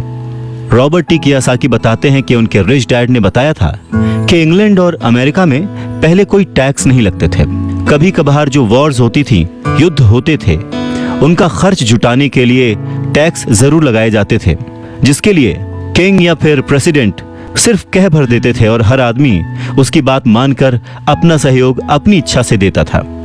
बाद में सन 1874 में इंग्लैंड ने इनकम टैक्स को अपने सिटीजन्स पर लागू कर दिया और 1913 में कॉन्स्टिट्यूशन के 16वें संशोधन के बाद अमेरिका में भी इनकम टैक्स जो है वो लागू हो गया। एक समय था जब अमेरिकी लोग टैक्स विरोधी हुआ करते थे, पर धीरे धीरे लगभग 50 सालों के बाद लोगों ने वो एक्सेप्ट कर लिया। इसमें एक और बात थी, शुरुआत में ये जितने भी टैक्स थे ये सिर्फ अमीरों पर लगाए गए थे। तो रिच डैडी चाहते थे कि माइक और वो इस बात को ना भूलें, और उन्होंने ये बात साफ कर दी थी कि टैक्स का जो थॉट है वो लोकप्रिय बना ही इसीलिए कि लोगों को लगता था कि इससे अमीरों को सजा दी जाती है और मिडिल क्लास और गरीबों को मदद मिलती है। पर वक्त ने इस बात को पलट दिया और आज गरीब भी टैक्स का मारा हुआ है और मिडिल क्लास भी, या यूं कहें कि सबसे ज्यादा जो टैक्स का मारा हुआ है वो है middle class. Robert T Kiyosaki आगे कहना जारी रखते हैं, एक बार सरकार को टैक्स मिल गया तो उन्हें उसके फायदे नजर आ गए और उनकी भूख बढ़ गई। रिच डैडी ने रॉबर्ट टी कियोसाकी को आगे समझाते हुए कहा कि अमीरों ने वक्त के साथ साथ कॉरपोरेशन की ताकत को समझा, एकजुट होकर उन्होंने इस टैक्स को पलट दिया और सारा बोझ उन लोगों के ऊपर डाल दिया जिन लोगों ने कभी इसके सपोर्ट में वोट दिया था, यानी कि गरीब और मिडिल क्लास लोग। और इसके पीछे की सबसे बड़ी वजह अमीरों का पैसा नहीं था, उनकी समझ थी, उनकी जानकारी थी, उनकी अवेयरनेस थी। उन्होंने अपने पैसे को बचाने के लिए संविधान को समझा, रूल्स को समझा और फिर उनमें कमियां निकाली और फिर किस तरह से उनसे बचा जाए ये सब देख परख के कॉरपोरेशन का सहारा लिया और वो उसमें सफल भी हुए। अमीरों और गरीबों के बीच ये लड़ाई सदियों से चलती आ रही है। अमीरों से वसूलों का जो नारा लगाने वाली भीड़ थी वो हमेशा अमीरों के खिलाफ रही, और ऐसी लड़ाइयां तब छिड़ती हैं जब किसी एक विशेष वर्ग को ध्यान में रखकर कानून बनते हैं, और ये लड़ाई कब खत्म होगी ये कहा नहीं जा सकता। समस्या यह है कि जो लोग हारते हैं उनमें समझ की कमी है, पर वो ये मानते नहीं। हारने वाले लोग वो हैं जो हर सुबह उठकर तैयार होते हैं और अपनी नौकरी में कड़ी मेहनत करते हैं और उस पर टैक्स भी देते हैं। अगर वो ये समझ पाते कि अमीर लोग किस तरह से पैसे का खेल खेलते हैं तो वो भी इस खेल को उसी तरह से खेल सकते थे, फिर वो भी गरीबी से आजाद हो सकते थे, पैसे के मालिक हो सकते थे और अमीर बन सकते थे। रिच डैड कहते हैं कि इसीलिए मुझे बिल्कुल अच्छा नहीं लगता कि जब कोई अपने बच्चे को यह सलाह देता है कि खूब पढ़ो और नौकरी करो। जिस कर्मचारी में पैसे की समझ नहीं है वो बच नहीं सकता। समाज उसके पैसे को हड़प लेगा और उसे गरीबी की ओर ढकेल देगा। कहते हैं ना कि उस देने वाले ने तो कोई कमी ना की, अब किसको क्या मिला ये मुकद्दर की बात है, और ये जो मुकद्दर है ये हम अपनी सोच से, अपनी नॉलेज से, अपनी अवेयरनेस से बदल सकते हैं। अमीरी और गरीबी में सिर्फ सोच और समझ का ही फासला है।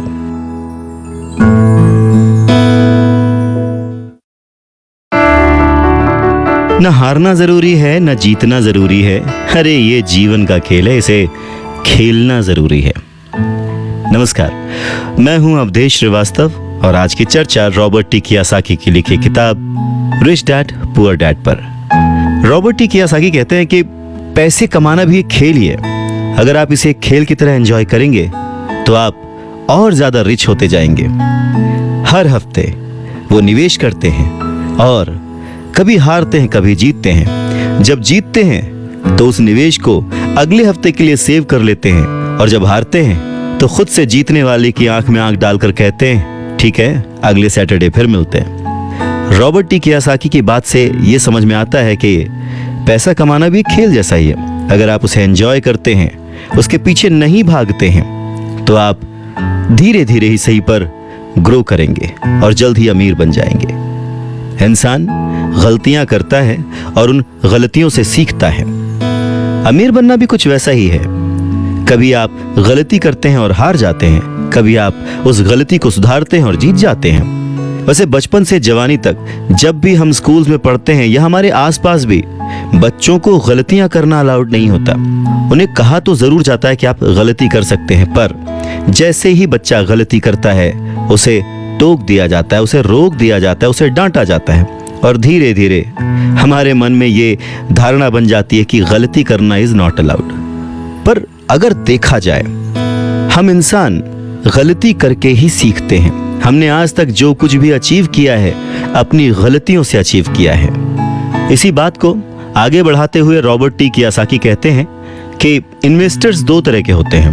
पहले वो जो नॉर्मल इन्वेस्टर्स होते हैं, जो एक पैकेज में निवेश करते हैं, रिटेल आउटलेट में फ़ोन करते हैं, जैसे एक रियल एस्टेट कंपनी या स्टॉक ब्रोकर या फाइनेंशियल प्लानर को, और फिर वो कुछ छोटा छोटा खरीद लेते हैं। ये एक म्यूचुअल फंड, स्टॉक या बॉन्ड हो सकता है। ये निवेश का एक अच्छा और साफ सुथरा तरीका है और आसान भी है। ये उसी तरह की खरीदारी हो गई जैसे कि कोई कस्टमर कंप्यूटर स्टोर में जाकर शेल्फ पर रखे कंप्यूटर को खरीद ले। वहीं दूसरी तरह के जो इन्वेस्टर्स होते हैं वो अपने इन्वेस्टमेंट को बनाते हैं। वो किसी दूसरे से नहीं खरीदते, वो अपना इन्वेस्टमेंट खुद बनाते हैं। इस तरह के इन्वेस्टर्स आमतौर पर अपने सौदों को असेंबल करते हैं, जिस तरह कंप्यूटर इंजीनियर कंप्यूटर के पुर्जों को असेंबल करते हैं। वो अलग अलग जगहों से सस्ते पार्ट्स लाते हैं और उन पार्ट्स से एक पूरा कंप्यूटर असेंबल करते हैं, जो कि उन्हें बहुत सस्ता पड़ता है, और फिर वो उसे महंगे दामों में बेच देते हैं। ठीक उसी तरह से जो दूसरा निवेशक है वो आर्थिक अवसरों के पुर्जों को अच्छी तरह से ऑब्जर्व करता है। ठीक इसी तरह से जो दूसरा इन्वेस्टर है वो समय को पहचानता है और मौके की नज़ाकत को देखते हुए, अपने कमर्शियल फायदे को देखते हुए चीजों को इस्तेमाल करता है। और जो दूसरे किस्म का इन्वेस्टर है सच में वही प्रोफेशनल इन्वेस्टर होता है। अमीर बनने की राह में, रिच बनने की राह में ये जानना बहुत जरूरी है कि किस समय पर क्या एक्शन लिया जाए जिससे आपकी किस्मत बदल जाए और आपको नुकसान भी ना हो। अगर आप दूसरे किस्म के इन्वेस्टर बनना चाहते हैं तो आपको खास तौर से इन 3 क्वालिटीज को अपने अंदर इंप्रूव करना होगा, क्योंकि फाइनेंशियल इंटेलिजेंस के अलावा इन क्वालिटीज की भी जरूरत होती है। पहला, किस तरह ऐसे मौके को खोजें जो दूसरों को दिखाई नहीं देता। दूसरे लोग अपनी आंखों से उस मौके को नहीं देख पाते, पर आप अपने दिमाग से और अपने एक्सपीरियंस से उन मौकों को देख सकते हैं। एग्जाम्पल के लिए रॉबर्ट टी कियोसाकी के एक दोस्त ने एक पुराना घर खरीदा जो देखने में बुरा था। हर एक को हैरत थी कि उसने इसे खरीद क्यों लिया, पर दूसरे जो नहीं देख पाए थे वो उनके दोस्त ने देख लिया था, और वो था घर के साथ 4 खाली जमीन के टुकड़े। घर खरीदने के बाद उसने उसे तोड़ा और उन 5 प्लॉट्स को मिलाकर बिल्डर को बेच दिया। इस सारे डील में उसे जो उसने पैसा लगाया था वो तो मिला ही, उसके ऊपर से 3 गुना रकम और मिली। उसने सिर्फ 2 महीने के काम में लाखों रुपए कमा लिए, जो कि उनके लिए बहुत ज्यादा नहीं थी, पर फिर भी देखा जाए कि उन 2 महीनों की मेहनत में अगर वो जॉब में होता तो कितना कमाता वर्सेस उसने इस डील से जो कमाया। दूसरा पॉइंट, पैसा किस तरह से इकट्ठा किया जाए। औसत आदमी बैंक जाता है, पर इस दूसरे किस्म के इन्वेस्टर को यह पता होना चाहिए कि पैसा किस तरह जुटाया जाए और बिना बैंक जाए, बिना लोन लिए किस तरह से पैसा इकट्ठा किया जाए।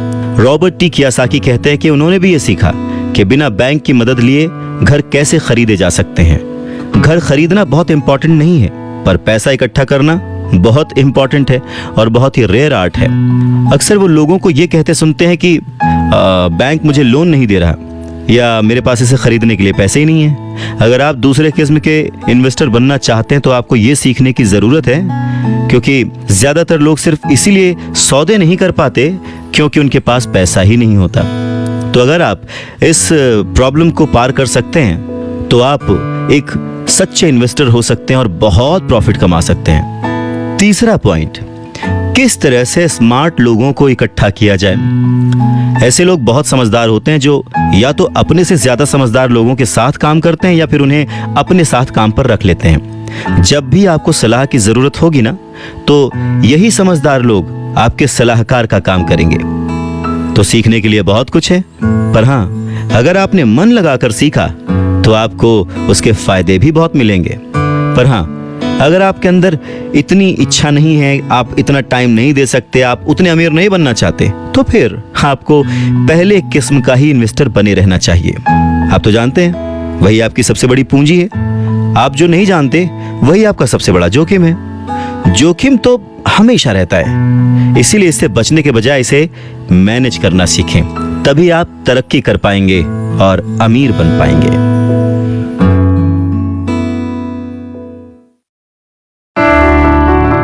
जब जिंदगी आपको नींबू थमाए तो जल्दी से शरबत बना लो और पी लो। नमस्कार, मैं हूं अवधेश श्रीवास्तव और आज हम चर्चा कर रहे हैं रॉबर्ट टी कियोसाकी की लिखी किताब रिच डैड पुअर डैड की। अवसर पहचानना किसी भी इन्वेस्टर की सबसे बड़ी क्वालिटी होती है। फाइनेंशियल बुद्धि का मतलब है ज्यादा विकल्प होना।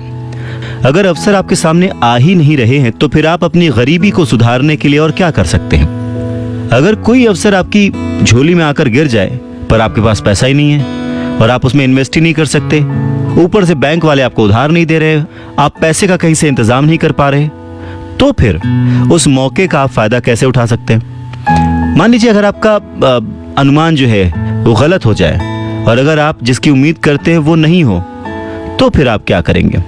कैसे एक छोटी सी चीज को लाखों में बेचेंगे। अगर ये करना आपको आता है तो इसे ही कहते हैं फाइनेंशियल बुद्धि यानी फाइनेंशियल इंटेलिजेंस। ज्यादा मतलब नहीं इस बात से।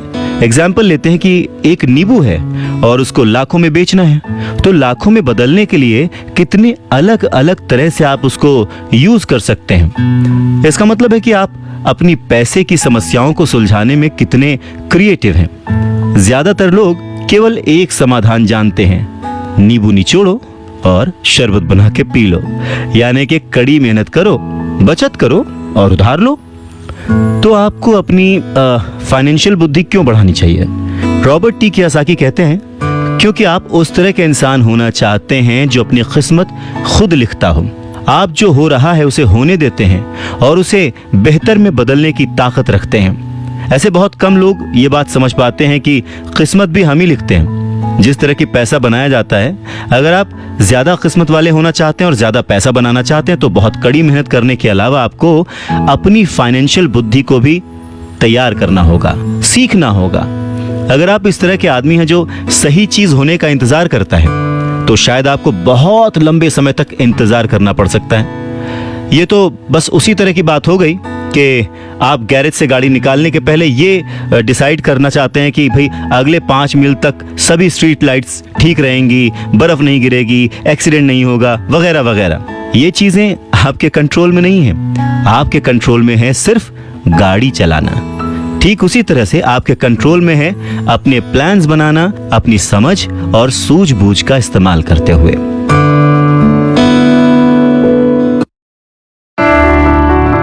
जिस काम से आप एक महान इंसान बन सकते हैं, एक अमीर इंसान बन सकते हैं, क्या वो काम आप चंद पैसों के लिए करेंगे? नहीं ना। सीखने के लिए काम करें, पैसों के लिए नहीं। नमस्कार, मैं हूं अवधेश श्रीवास्तव और हम बात कर रहे हैं रिच डैड पुअर डैड की, जिसे लिखा है रॉबर्ट टी कियोसाकी ने। रॉबर्ट टी कियोसाकी एक घटना का जिक्र करते हैं। कहते हैं कि 1995 में मैंने सिंगापुर के एक अखबार में इंटरव्यू दिया। अब युवा महिला रिपोर्टर बहुत ही टाइम पे आ गई और इंटरव्यू शुरू हो गया। हम एक बहुत ही बड़े से होटल की लॉबी में कॉफी पी रहे थे और मेरा जो सिंगापुर जाने का रीजन था उसके बारे में डिस्कशन कर रहे थे।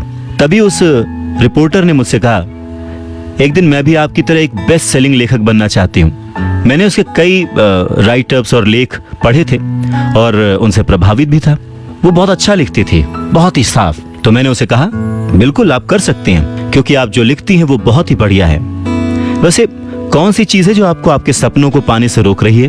उसने कहा कि मेरा काम जो है वो कभी कहीं जाता है, कभी कहीं जाता है। हर आदमी कहता है कि मेरे उपन्यास बहुत बढ़िया हैं, पर एक्चुअली होता कुछ नहीं है। इसलिए मैं अखबार में काम कर रही हूँ, कम से कम इससे मेरा खर्च तो चल ही जाता है। अब आपके पास कोई सुझाव है क्या इस बारे में? मैंने कहा, हाँ बिल्कुल है। सिंगापुर में मेरा एक दोस्त है, वो एक स्कूल चलाता है जहां लोगों को बाइंग सेलिंग रिलेटेड ट्रेनिंग दी जाती है। वो सिंगापुर में कई बहुत ही बड़े बड़े कॉर्पोरेशंस के लिए सेल्स ट्रेनिंग कोर्स चलाता है और मैं समझता हूं कि उसके कोर्स में शामिल होने से आपका करियर बहुत ज्यादा आगे चला जाएगा। ये बात सुनने के बाद वो थोड़ा सा रूखी हो गई। वो कहने लगी कि मतलब आप ये कहना चाहते हैं कि मुझे ये सब सीखने के लिए स्कूल जाना पड़ेगा? तो मैंने हाँ कह के सिर हिलाया और फिर उसे इस बात पर विश्वास ही नहीं हुआ कि मैं सचमुच उसे स्कूल जाने के लिए कह रहा हूं। मैंने उसे कहा कि इसमें गलत ही क्या है, पर तब मुझे रियलाइज हुआ कि मुझे अपने शब्द वापस ले लेने चाहिए। उसे मेरी किसी बात का बुरा लग गया था शायद, और अब मैं सोच रहा था कि कितना अच्छा होता अगर मैंने उसे कुछ भी सुझाव नहीं दिया होता। उसकी मदद करने की कोशिश में मैंने वो सुझाव दिया था और अब मुझे खुद ही बुरा लग रहा था। उसने कहा कि मेरे पास इंग्लिश लिटरेचर में मास्टर्स डिग्री है, मैं सेल्समैन बनना सीखने के लिए स्कूल क्यों जाऊं? मैं एक प्रोफेशन में प्रशिक्षित होने के लिए स्कूल गई थी ताकि मुझे सेल्समैन ना बनना पड़े। अब वो अपना ब्रीफकेस ताकत से बंद कर रही थी और इंटरव्यू खत्म हो चुका था और उसकी बॉडी लैंग्वेज से पता लग रहा था कि वो नाराज थी। वहीं कॉफी टेबल पर मेरी एक बेस्ट सेलिंग बुक रखी हुई थी। मैंने उसे उठाया और उस लेडी के द्वारा लिखे गए नोट्स को भी अपने दूसरे हाथ में रखा। मैंने उसे कहा कि क्या आप इसे देख सकती हैं? मैंने उसके नोट्स की तरफ इशारा किया।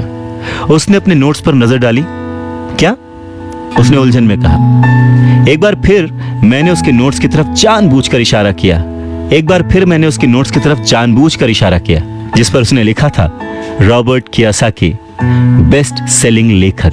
यहां पर बेस्ट सेलिंग राइटर लिखा हुआ है, ना कि बेस्ट राइटिंग राइटर। तब उसे मेरी बात समझ में आई।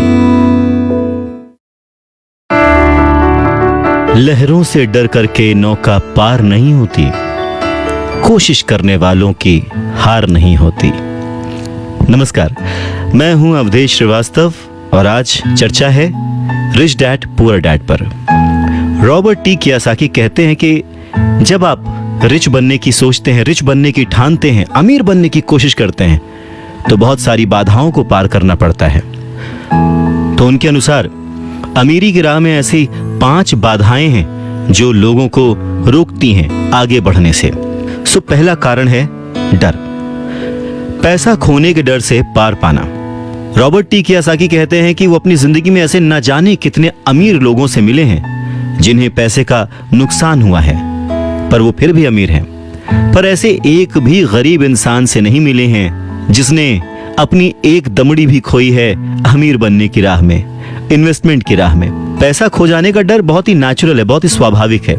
ये हर इंसान को होता है, अमीरों को भी होता है, गरीबों को भी होता है। पर प्रॉब्लम डर नहीं है, प्रॉब्लम है कि आप इस डर का सामना किस तरह से करते हैं। पैसा खोने के बाद की स्थिति से, उसकी सिचुएशन से किस तरह से बाहर आते हैं, आप अपनी असफलताओं को किस तरह से ट्रीट करते हैं, ये आपकी लाइफ में बहुत इंपॉर्टेंट है।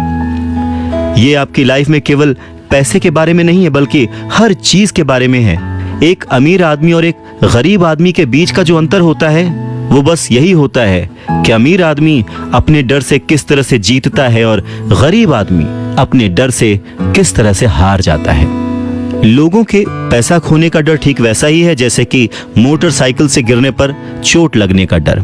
उस चोट लगने के डर से ज्यादा एक्साइटमेंट आपको उस बाइक को चलाने का होता है और उसी एक्साइटमेंट में, उसी खुशी में आप बाइक चलाना सीख लेते हैं। ठीक वैसे ही पैसे के खोने के डर से ज्यादा उसे अर्न करने की खुशी अगर आपको हो तो आप धीरे धीरे प्लान्ड वे में एसेट्स पर ध्यान देंगे, उन्हें खरीदेंगे और एक वक्त पर अमीर बन जाएंगे।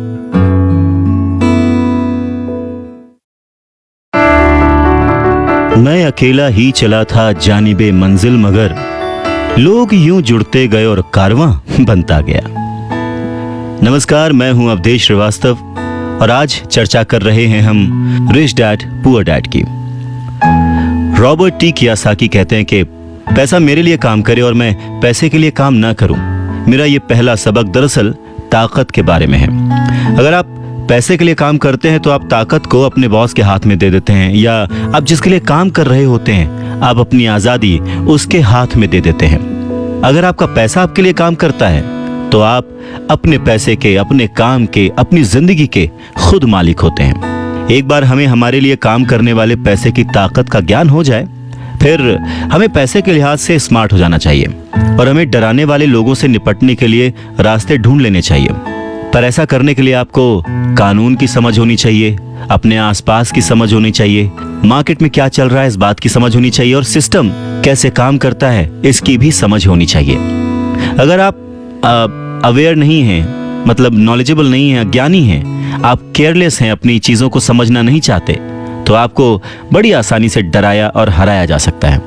अगर आप जानते हैं कि आप क्या बात कर रहे हैं और मुसीबत कैसी है और उसे कैसे सॉल्व किया जाए, तो आपको आसानी से डराया नहीं जा सकता। रॉबर्ट कियोसाकी के रिच डैडी हमेशा उन्हें ये कहा करते थे कि स्मार्ट बनो, ताकि तुम्हें कोई भी कहीं से भी आके धक्का ना दे जाए।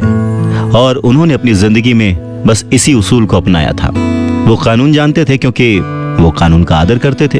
वो कानून जानते थे क्योंकि कानून न जानना बहुत महंगा साबित हो सकता था। अगर आप जानते हैं कि आप सही हैं तो आप किसी से भी उलझने से नहीं डरेंगे। आप किसी के भी सामने अपनी बात रखने से नहीं डरेंगे, चाहे आपका मुकाबला विश्व के सबसे ताकतवर आदमी से ही क्यों ना हो। तो रॉबर्ट टी कियोसाकी के जो पुअर डैड थे वो हमेशा उन्हें मोटिवेट करते थे कि वो कुछ भी करके एक अच्छी सी नौकरी कर लें, कॉरपोरेशन में किसी ऊंचे पद पर चले जाएं। और यही बात जब रॉबर्ट टी कियोसाकी ने अपने रिच डैड से शेयर की तो वो हंसे और उन्होंने कहा कि उस कॉरपोरेट लैडर पर चढ़ने की बजाय क्यों ना उसका मालिक ही बन जाया जाए। बचपन में रॉबर्ट टी कियोसाकी को यह समझ नहीं आया था कि कॉरपोरेशन के मालिक होने से रिच डैड का क्या मतलब था। पर मुद्दे की बात यह है कि अगर रॉबर्ट टी कियोसाकी के रिच डैड नहीं होते तो वो अपने पुअर डैड की बात मानकर किसी जगह नौकरी कर रहे होते। उनके रिच डैड ने बार बार याद दिलाया कि भीड़ के साथ चलने की जरूरत नहीं है। अपनी सोच रखो, अपनी समझ रखो और फिर अपनी जिंदगी की दिशा खुद तय करो। रॉबर्ट टी कियोसाकी अपनी कहानी कहते हैं कि जब तक मैं 25 साल का हुआ तब तक मेरे रिच डैड की सलाह मुझे समझ नहीं आती थी। उन्होंने कुछ दिन पहले ही मरीन कॉर्प्स छोड़ी थी और जेरोक्स कंपनी के लिए काम कर रहे थे। वहां उन्हें बहुत पैसा मिल रहा था, पर बार बार अपनी तनख्वाह को चेक करते थे और हमेशा निराश होते थे। टैक्स इतना ज्यादा कटता था कि उन्हें और ज्यादा काम करना पड़ता था अपनी जरूरतों को पूरा करने के लिए। धीरे धीरे वो सफल होने लगे, सक्सेसफुल होने लगे। तो उनके जो बॉसेस थे उन्होंने उनको प्रमोशन दी और सैलरी बढ़ा दी।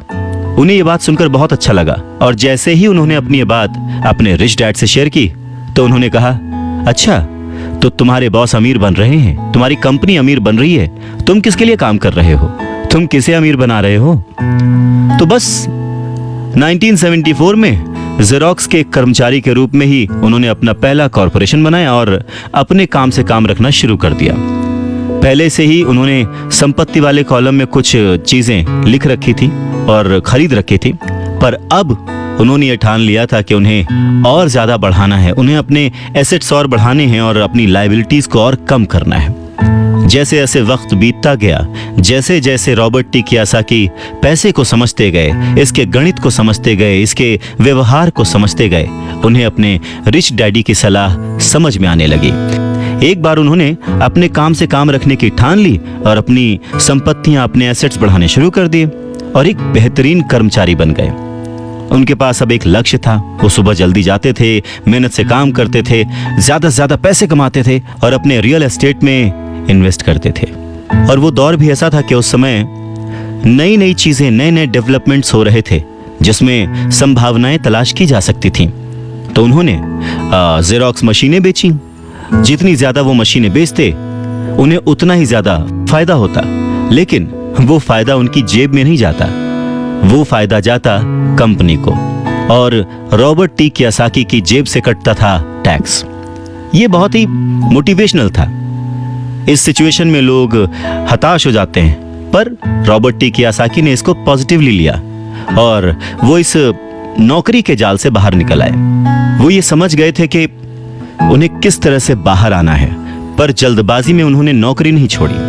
धीरे धीरे सिर्फ 3 साल के समय में ही उन्होंने जेरोक्स कंपनी की तुलना में अपने छोटे से कॉरपोरेशन कंपनी से ज्यादा कमाना शुरू कर दिया था और उनका कॉरपोरेशन रियल एस्टेट में इन्वेस्ट करने वाली कंपनी थी और वो पैसा जो कि वो अपने एसेट से कमा रहे थे वो उन्हीं के लिए दोबारा काम कर रहा था। अब उन्हें फोटोकॉपियर बेचने के लिए दरवाजे दरवाजे जाने की जरूरत नहीं थी। अपने रिच डैडी की सलाह से उन्हें बहुत फायदा हुआ। जल्दी ही उनकी प्रॉपर्टीज से आने वाले कैश फ्लो में इतना ज्यादा बढ़ोतरी हो गई कि उनकी कंपनी ने उनके लिए पहली कार खरीद के दी। उनकी पुरानी कंपनी जेरोक्स के लोगों को लगा कि वो अपना कमीशन बेच रहे हैं, परंतु ऐसा था नहीं। उन्होंने अपने कमीशन को अपने एसेट्स में कन्वर्ट कर रखा था। रॉबर्ट टी कियोसाकी कहते हैं कि उनका एक एक रुपया उनके एक एक एम्प्लॉय जैसा उनके लिए काम कर रहा था। क्यों? क्योंकि उन्होंने सही जगह पर इन्वेस्ट किया था। अपने रिच डैड से सीखे गए सबक के कारण वो इस चूहा दौड़ के मिथक से बाहर आ गए थे और कम उम्र में ही एक एम्प्लॉयर बन गए थे। स्कूल्स में पढ़ाया जाता है कैसे एम्प्लॉय बने, पर अपने रिच डैड की बात मानकर वो एक एम्प्लॉयर बने। और ये सब पॉसिबल हुआ पैसे को सही जगह पर इन्वेस्ट करने की समझ से, पैसे को मैनेज करने की समझ से, फाइनेंशियल लिटरेसी से। बहुत सारी मुश्किलें आई, पर अपनी सूझबूझ से और अपनी अवेयरनेस से, अपने नॉलेज से रॉबर्ट टी कियोसाकी उन मुश्किलों से आगे बढ़ते गए और लोग उनको फॉलो करने लगे। वो जब भी फाइनेंशियल सेमिनार्स में दूसरों को सिखाने को जाते, उनको अपनी बात बताते, तो वो हमेशा कहते कि फाइनेंशियल आईक्यू स्पेशलाइजेशन के 4 बड़े फील्ड से आने वाले ज्ञान का मिक्सचर है, ये नॉलेज का मिक्सचर है। सो वो 4 फील्ड्स कौन कौन सी हैं? पहला है अकाउंटिंग। रॉबर्ट टी कियोसाकी कहते हैं कि जिसे मैं फाइनेंशियल साक्षरता कहता हूं, एम्पायर खड़ा करना चाहते हैं, साम्राज्य बनाना चाहते हैं, तो ये सबसे इंपॉर्टेंट है। आप जितने ज्यादा पैसे के लिए जिम्मेदार होंगे, उतना ही ज्यादा आपको बारीकी से नॉलेज होने की जरूरत है, नहीं तो आपका जो साम्राज्य है, आपका जो एम्पायर है, वो ताश के पत्तों की तरह ढह जाएगा।